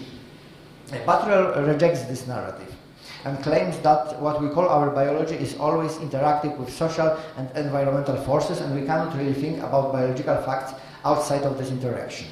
Biological and social forces are together interacting in embodied life. This is a very important category here, because this idea of embodied life was much earlier than by Butler here, used by Michel Henry, who is a Christian scholar. And this idea of embodied life can be considered a form of transcendence, though not a metaphysical one, not a strong transcendence, but a form of cultural transcendence. And social transcendence that is irreconcilable with biological determinism, and that cannot be connected to the belief that our subjectivity is a derivative of its substructures, fitting into another category where subjectivity is seen as center of acts or experiences. Despite this, many Christian scholars today give at least some credence to the idea of biological determinism regarding the matter of sex and gender, meaning that in this case, gender theory diverges quite drastically from the common Christian perspective. Another example. In her draft on Vital Philosophy, Heger criticizes our separation from the world of animals and our environment, saying that severance of the bond between humans and animals is a huge problem. Man surrounded himself with a walls of concepts, convictions, beliefs, superstitions. He separated himself from the world and built a pedestal for himself onto which he gladly ascended. She calls for rejection of such a separation that should grow from the ecological concept, from, as she calls it, understanding that we have no more time left for any further egoistic games. Where egoistic clearly means anthropocentric. One particular point of disagreement for her is philosophy of enlightenment, and especially of Descartes, who considered all animals mindless machines, which also means, of course, rejection of the historical foundations of modern naturalism, although those play a very limited role in the modern versions of naturalism. Additionally, one cannot also help but notice that the very form of Heger's book is directly opposed to the model of academical knowledge fostered within science in general and research based on naturalistic assumptions in particular. Full of colloquialism, diminutives, and personal anecdotes, her model of reflection brings us back to the matter of knowledge, democracy, as described by Hall and Tandon. What Heger proposes instead of anthropocentrism is a kind of ecological pantheism, focused around an obviously symbolic figure called Mother Gaia, itself derived from both neo-paganism and aerial examples of eco-philosophy such as that of John Lovelock. This also is a form of transcendence that defies anthropological naturalism. Human beings are here seen as part of something much larger than themselves, meaning, to once again use Mazur's classification, that subjectivity is here seen as derivative of overstructures, though the overstructures in question are a bit atypical because they are not language or society, but they are environment. Needless to say that such pantheistic rejection of anthropocentrism is clearly at odds with the Christian belief in the special place of human beings in nature as imago Dei, and with Christian anthropology in general, represented by such thinkers as St. Augustine, St. Bonaventura, Berkeley, or even in some version by Kierkegaard. Examples such as these, when modern, progressive, left-leaning, non-religious philosophies work against anthropological naturalism, but they also work against Christian thought, are understandably exceedingly common. What seems more interesting then are cases where their critique of naturalism and Christian critique of naturalism are not divergent but convergent. Such cases are few and far between, but they do exist, and analysis of them is the main part of this presentation. Christian thought, converging approaches to anthropological naturalism. There are at least two issues that I could find, in discussion of which some versions of Christian thought and some versions of non-religious thought seem to be in agreement in their critiques of anthropological naturalism. Those are the issue of decolonization of knowledge and the narrative of the culture in crisis, and they are strongly interconnected in at least some contexts. Regarding the colonization of knowledge and knowledge democracy, it is important to note that according to Hall and Tandon, Christianity in the past was a large part of why knowledge today supposedly needs decolonization. More specifically, they write about medieval times and the origins of modern university as the ecclesiastical institution of knowledge dispossession. However, it seems that the story of dispossessing the people from ownership of their ideas in the new medieval universities, which brought ecclesiastical power to those institutions, was just the start of our knowledge story, they say. What followed was what Ramon Grossfugel called four epistemicides of the long 16th century, a process through which, among other things, hegemony of power over knowledge was transferred from the church to science and to Enlightenment era idea of reason, so to naturalism basically. Though Christianity certainly had some kind of hold over it since recently. Today, though, the situation is different, especially since Christianity is and always was a great many things in itself. Certain schools of thought within it, such as Thomism and modern versions of it, with the Lublin philosophical school, are direct or indirect continuations of the very hegemonic approaches to knowledge described by Hall and Tandon. But other approaches to Christianity can be interpreted as having much more in common with the colonized systems of knowledge than the universal system that colonized them. That is not to say that they were colonized per se, rather that they are equally powerless and removed from the world of science in the sense of naturalism as their colonized counterparts. I am referring here to personalism and philosophy of dialogue, but also to mysticism and even folk Christianity or non-denominational Christianity, such ways of thinking about Christ and his message for the world are the first place, in my opinion, where Christianity meets non-religious philosophy, specifically post-colonialism. Both oppose the hegemony of power over knowledge, currently perceived as being held by naturalism, by naturalistic European sciences since the time of Enlightenment era idea of reason, and both could be seen as striving for more knowledge democracy. This leads us directly into the other issue, the narrative of culture in crisis. As described earlier, the narrative is commonplace in Christian thought, among such scholars as Del Sol, Hrost or Possenti, and earlier on in the thoughts of Henri. It is interesting to notice, though, that for Henri, the sources of the supposed crisis of culture differ widely from more modern diagnosis of Del Sol, and from the panic around wokeness. Henri, in Barbarism, which is older than Del Sol works by some 30 years, focuses his critique on the emptiness of consumer society and especially of modern sciences that arose from the Enlightenment era idea of reason. According to Henri, the crisis in our culture is anthropological one. And this largely echoes the historical idea of colonization of knowledge found in post-colonialism, and it singles out naturalistic sciences as the main cause for perceived crisis in culture. Similar approach to crisis in culture can be seen recently in Possenti, who states that what brought about the crisis of culture is globalization, including instrumental rationality.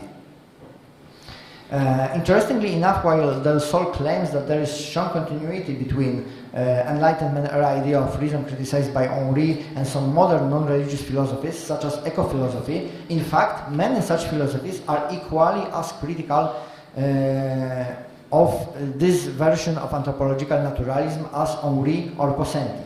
Especially post-colonialism, with the idea of decolonization of knowledge, is as strong in its rejection of hegemony of naturalistic sciences as Henri is. But queer thought, with its anti-normativity, also participates in that rejection.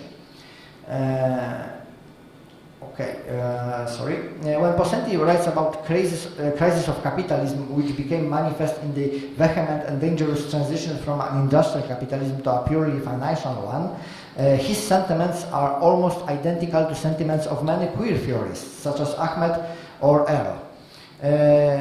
What is important is to note that certain Christian philosophers, such as Henri or Possenti, in their rejection of anthropological naturalism, at a similar time, for a very similar reasons, explained this critique of naturalism.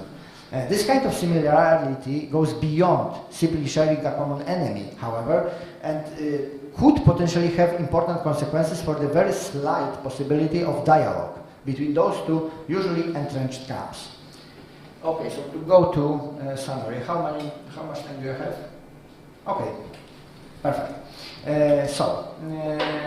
The overview. The overview of the current state of discussion, admittedly rather general, is a testimony of at least theoretical possibility of a very difficult but still a meeting place between Christianity and those non-religious philosophies that I described. While this possibility is very slight, it goes beyond the simple dynamic of sharing a common enemy. Those are not just shared interests in the marketplace of ideas that coincide for no real reason, but possible symptoms of some common, albeit very vague and general values and ideas. Or at least one could hope so, if we consider dialogue between those two groups a worthwhile endeavor. It is certainly true, though, that this possible meeting place is a very difficult one, and that in the eyes of many, the various differences between those two groups may simply outweigh what is common to them. After all, Christian thought seeks to contest anthropological naturalism because of reasons that have to do with transcendental metaphysics and at the core of Christian beliefs, not because of politically motivated desire for social change. While for Christian thought, discussion with naturalism is then of primal philosophical importance as a direct apologetic enterprise, for various non-religious philosophies of today, it is of secondary importance. It is a result of other factors, such as the need for decolonization of knowledge and opposition to social norms or anthropocentrism. As Earl describes it, this is the statement of the goals of such movements. We need to fight back against individuals who uphold these institutions of power, so naturalism, but also realize that those individuals are not the actual target, and that tons of people enforce these institutions and act them out both directly and passively. And it is our job to try to change their consciousness by presenting a different way of seeing and thinking about the world. So this different way is, in some sense, transcending naturalism. This is also interconnected with how Heidegger sees vegan philosophy as a way of thinking and acting that is not easy but full of empathy, respect and love, which is a description I hope we all can agree that also should fit any good Christian philosophy.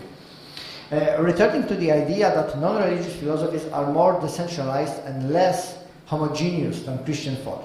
Somewhat contrary to that, Spivak calls for something more than the promise of liberal multiculturalism, for a way of thinking that goes beyond differences between national and cultural groups, for a way to tie them together. Interestingly enough, Christianity itself is in possession of such a way of thinking, in the form of ecumenism. In ecumenism, various Christian denominations come together despite their differences and work for a greater unity of religion itself. It is one of the mechanisms that guarantees basic Christian unity that I described before. Though a meeting place that arises from shared opposition to anthropological naturalism is very different to meeting places created within ecumenism, the very existence of the latter shows that Christianity is not beyond agreeing to even very difficult conversations. Perhaps one reason why this particular opportunity for discussion may be difficult one to come into fruition is the belief on both sides that the debate that sharing a common enemy is not enough for any real cooperation. But as the cases described above prove, there is much more to this discussion than just sharing a common enemy. In a way, there is at least a chance that there is much to be gained by discussing and criticizing naturalism in conversation between Christian and non-religious thinkers. Not only a theoretical possibility, but also a real opportunity for a difficult meeting place in culture. Thank you very much for your attention. Thank you very much, Mr. Jemioł, for your very interesting lecture. Now it's time to ask questions.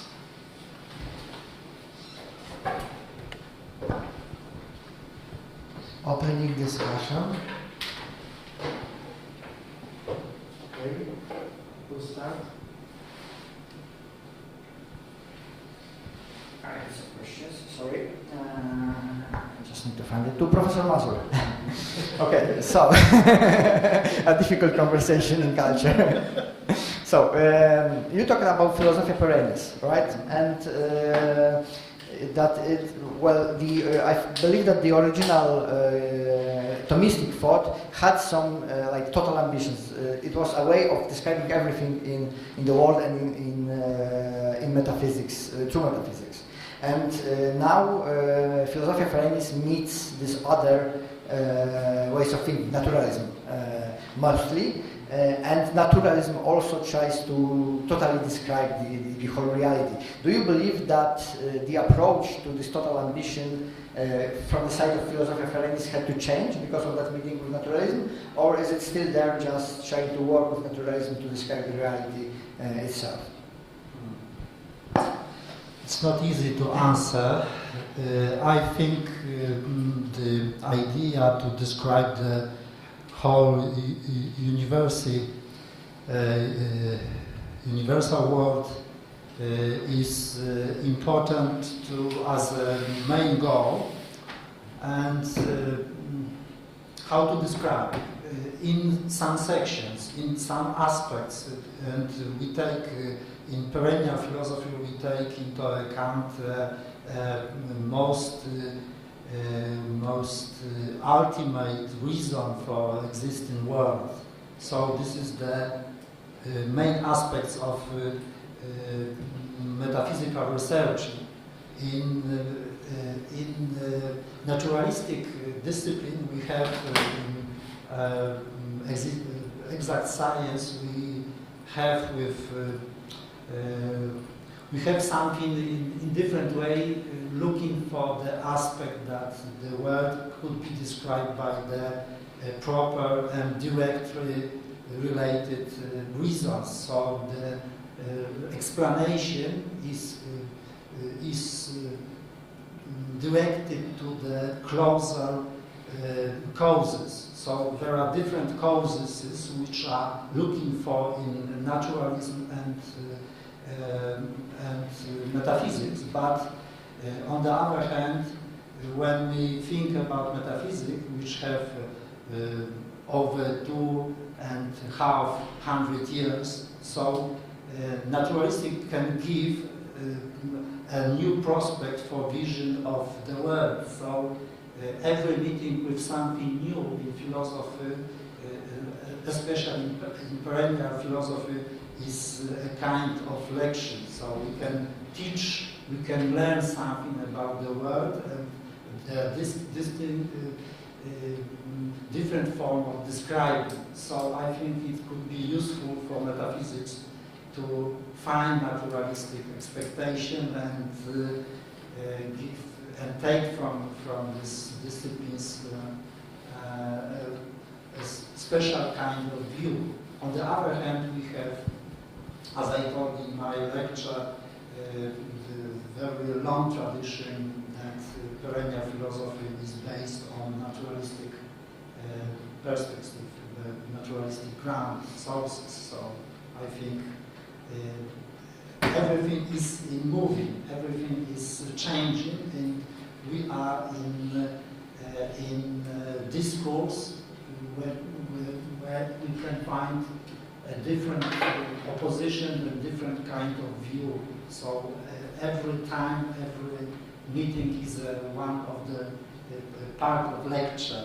The next lecture, and we learn from time to time something new and find new answers for the same, in the same questions every time. So thank you. Thank you, Professor Mazur. Okay, next questions. I have one more. Okay. To the other lecturer. Yes. Sorry, I didn't remember your name.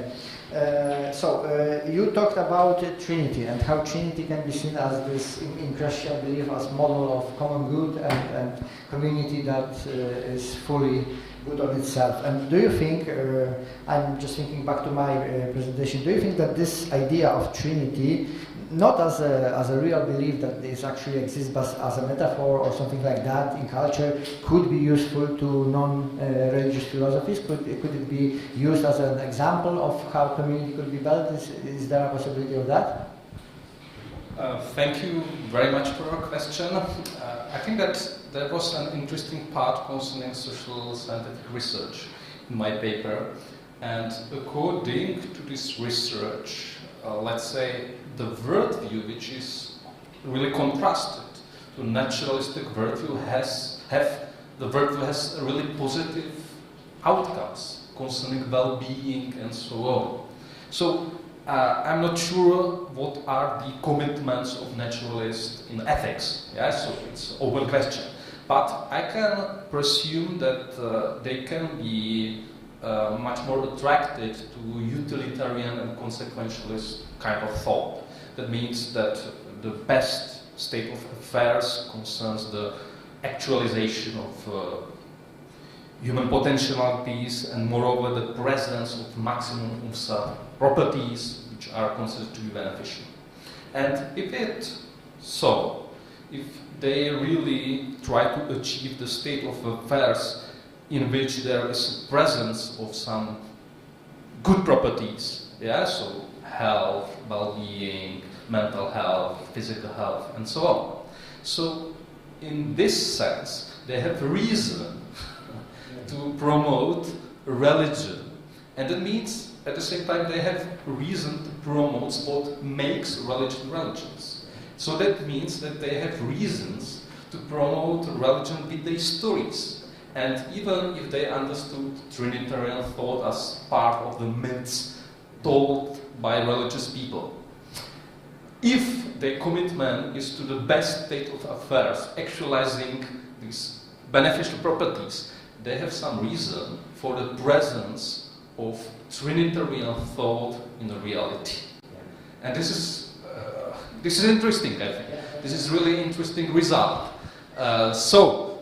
I'm not sure what they can make from Trinitarian thought from themselves, given the fact that their worldview is in such contrast to this kind of vision. But at least they should not oppose this kind of vision if it's practiced in some religious communities. Yeah. And I think that these results seems to me paradoxical, but it's a result of current research of social science, and it shows these beneficial consequences of religious communities. I should emphasize that it's the positive consequences concern those who are active in religious communities, who attend religious rituals. It doesn't concern those who just have their private worldviews and so on. But I think that the life of religious communities is connected with this kind of vision, because this kind of vision actually emphasizes such issues as forgiveness, the possibility of reconciliation, the fact that we should be grateful to transcendental being for our life and for those things we have in our life. So in this it's connected really with this kind of thought. And I think that the result is that these kind of thoughts paradoxically should be promoted, at least for those who believe them. And those who do not believe them, because of various reasons, at least they have reasons to respect this kind of thought. Yeah, so I'm not sure whether it can be useful. Possibly, if they want to build some kind of communities, they can think about the importance of relationships and importance of such issues as reconciliation, forgiveness, gratitude, and so on. So, based on the knowledge of Trinitarian thought, they can create some secular counterparts of this. Yeah. The question is whether they will be practically successful.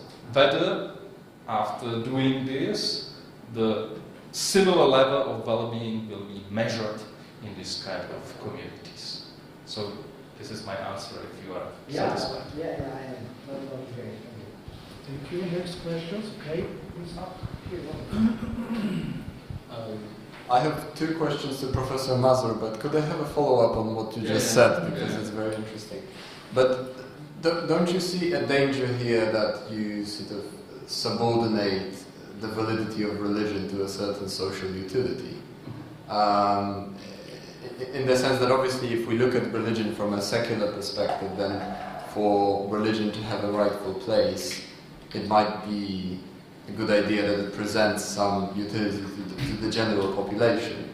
But for religious people themselves, I don't think it is a very good idea to convince someone towards religion that it can have some measurable effect on the betterment of society, because I don't think that this is actually the aim of, at least in Christian theology, this is not really the aim of religion. So what do you think about that danger? Because it is present in a lot of, I think, especially in the 19th century, in a lot of the strands of, especially German liberal theology, that sort of religion is emphasized as this part of social process of development, right? And then obviously you have the breakdown of this paradigm in the First World War, because it seems that, you know, the society can't really improve itself out of itself, and we get to huge tragedies, right? So, should I react Yes. right now? So, thank you very much for your question. I'm also concerned with the possibility of instrumentalization of religion, and for sure it's a relevant worry, because if we look at the religion from instrumentalist perspective, actually it can spoil the religion. So this is for sure true, and if a religion is spoiled, it will not work according to these theories. Yes, exactly. So there is this danger for sure. But I think that it can be final, ultimate reason for religion as such, or religion practice as such, even among those who believe. But still, I think that it can support the religion. Right. It can support somehow. And moreover, I do not think that this idea that it can support religion practice is contrary to the holy text and so on, because on some places Jesus speaks about that we will have 100 things more in this earth. Yes. Yeah? So I think that if we look at this from this angle, actually it's an idea which can support and which can also, I think, correct also the view on religion, because the research shows that it's really connected with religious tendency or religious practice, not with private beliefs. That religion, in a sense, is communal phenomenon. It's it concerns human flourishing, not only in the world which will come, but also in this world. And I think there is nothing bad on it. But on its own, for sure, it's not a reason which is sufficient, because religion has a vision which is much greater than this, and this is precisely Trinitarian vision. Yes. So we must embrace the Trinitarian vision, but as some kind of support. I do not think that I have something against this kind of argumentation, but I think that it must be integrated in the overall vision of the religion. So to put it just like this, it's not sufficient, and it can spoil actually religion. But if you integrate it, I think that you can somehow integrate it in the overall vision of religion. I think that it can play its role. Yes, you would have an integration of like theoretical and practical religion, right? So you wouldn't have like in Kant that like religion is valid only because it has some practical concerns, right? It's rather that it is valid for both, or it entails some theoretical commitment which has a result in practice. Right? But it's a dependence of practical reason, speculative reason. Yes. Somehow, so these are not divided; they are just two facets, two parts of the same reason. So exactly. Yeah. And you have a second question. Well, I have two more questions to Professor Mazur, if there is no one else. Yes. Yes. Is it possible? Or but they will be short. So one is, because you spoke about broadly about metaphysics and naturalism. So one is, do you think a plausible solution is for greater, let's say, dialogue between metaphysics and naturalism, to think about metaphysics in a transcendental way. Because obviously in a lot of naturalistic philosophy or in a lot of empirical science you have the problem that many core categories that they use, let's say like life and biology, are in themselves quite philosophical and metaphysical. So if we turn metaphysics to the, to attend to the very conditions in which we can do science and in which we can do, in which we can perceive nature, then maybe this is a better way to sort of integrate the two. And my other question is the problem of language, actually, because to what degree do you think that the problem of metaphysics versus naturalism is also a problem of metaphysics using language which, in the face of the rise of contemporary science, just becomes obsolete or is understood in a different way? For example, things like substance or cause, right? So to what degree is it a misunderstanding in language and not in like actual real commitments, right? Yes. Both your questions are difficult to answer in simple way. I think we are a special situation in the culture about it talk Mr. Jemioł, and we have to take into account this situation, yes, because in the contemporary situation the most important role plays in culture naturalistic view of the world, and it is explaining world by the naturalistic sciences or naturalistic philosophy is stronger than in metaphysics, but metaphysics still exists, yes. And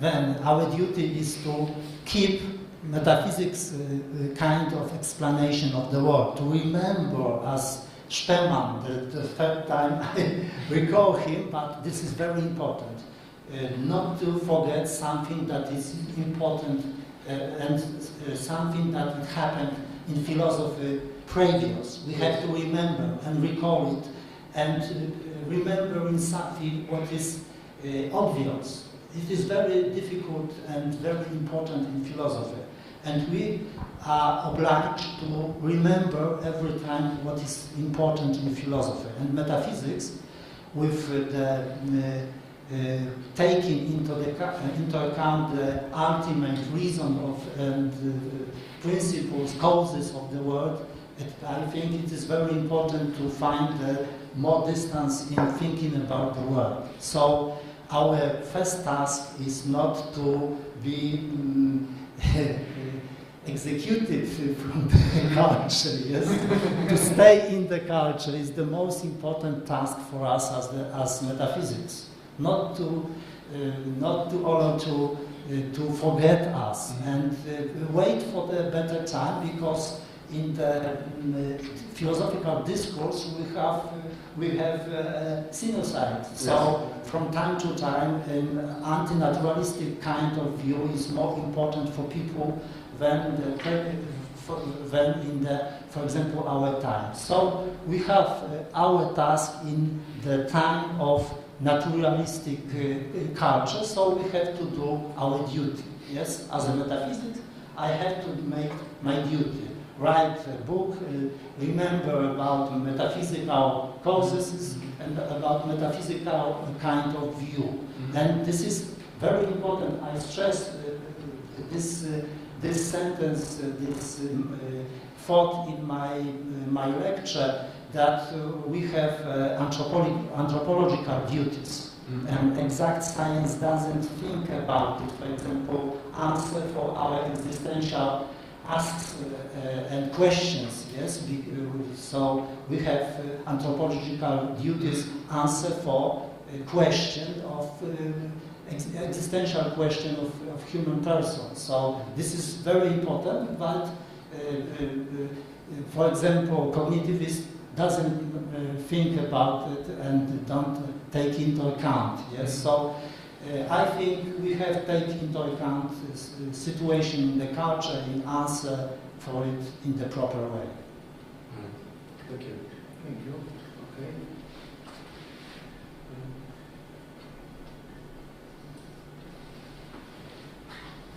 So maybe, if we have time, one question to you. Because you talk about the common good and the model of the common good taken from the Christian thought, the Holy Trinity is the model and the idealistic vision in the common good. But in fact, common good in Christian community is very difficult, and every conception of common good showing that good of one person is in conflict to the other person. So how to solve this problem? Because, for example, in the Lublin Philosophical School, for example, Mieczysław Krąpiec proposed that we have to distinguish between material common good, for example, schools, hospitals, so this is in conflict. But if we take into account personal development, it is the only common good that it is not in conflict. So, for example, if I will be a better person, it will be my good and your good, because I'm not stealing you, I'm not force you, so it will be better. So I think it is difficult to make a common good in fact easy to tell about it and show the model of common good, but this is difficult to realize it in the life, social life. How do you see this? Thank you very much for your question. I totally agree that it's difficult to realize, but I think that the concept of common good is, let's say, the end. Yeah. So it's also the ultimate end of us. So I think that a proper Catholic vision at the end is somehow harmonizing, but the only harmony can be brought by Trinity, by God. Yeah. But we are aiming to this end. Yeah. So I must say that I share the vision of Charles de Conan, who actually argued that the highest common good is, at the end, God, who is the total harmony. But I am well aware of all the dramas and tensions which happen in this life, and actually the choice of facade was motivated exactly by this idea that this world is full of tensions and dramas. And moreover, I think that in a discourse about the common good, and for sure there are this distinction between material and immaterial, there are this distinction between instrumentalist and distinctive, and bona communio and bonum commune, so there are these several distinctions. But now, what I would like to incorporate into this debate are the distinctions which are done not by Christian scholars, but such philosophers as T.H. Green or currently Stephen Wall. And they contrast the vision of the common good based on total harmony, extreme harmony, or extremely harmonizing vision of the common good. And for sure they are well aware that it's not possible on this earth to achieve this extremely harmonizing vision of the common good. So that's why we should aspire only to achieve some kind of moderate harmony. But still, I think that we need some harmony, and this concept leads to some harmony. And it should be supplemented and connected also with the analysis of such concepts as fairness, justice, and so on, because we must rectify these disharmonies which happen in life through these concepts. And the Pope Francis, his, let's say, ideas on the concept of common good leads us also to actually emphasize the fact that these tensions in this world will be present. Because, for instance, if you have contact between locality and center, yes. Okay, it's not sometimes it's not ethical concepts, but just it's a concept. Change the place a human being to relate it to the common good, because in some cases it's over the common good, something is below common good. For example, as you can see, Jacques Maritain talked about individuals. Individuals is below common good, and each individual should be subordinated to community. And in the case when we talk about person, the person is over community. So, but it's a question whether it's correct description or not. Yes, this Maristan description, because yes, I think that it was heavily attacked. Yes, but this I definition. asked about the place of. Can you see the difference? The differences in place, person, in community, in relation to community.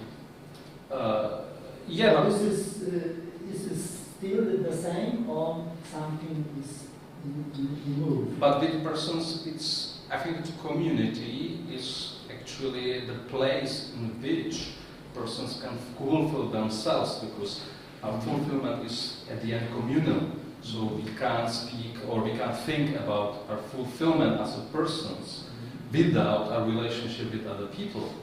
Yeah. So I think that still there is some connection, and this fulfillment of us is brought actually by some goods, also by God as a person, which actually brings or perfects us as a persons. Yeah, so I think that these concepts are intimately related at the end. Yeah, so the concept of person and common good are related, and the person fulfills itself if it participates in some common goods.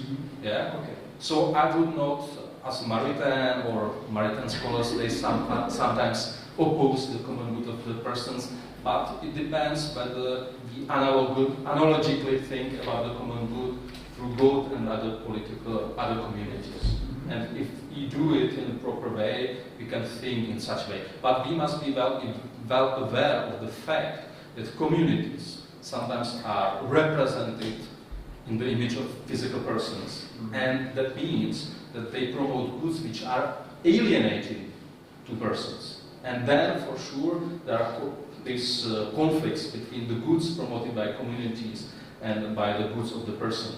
And it happened a lot during the history. I think that this is one of the explanation of stuff, of the reluctance to accept this concept, because common good in this concept is identified with collective good of community, understood as some kind of physical persons, which good, the good of this community at the end is not the good of individual person.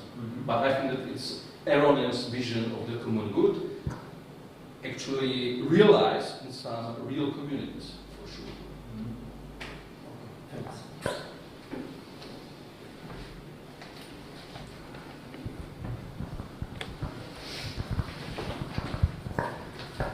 Dear gentlemen, I think if there are no questions, we will end our session. Father Poznański gave me information that now is coffee break. I would like to thank you very much for your lectures, questions and answers. I would like to wish a good coffee break, good dinner and good evening.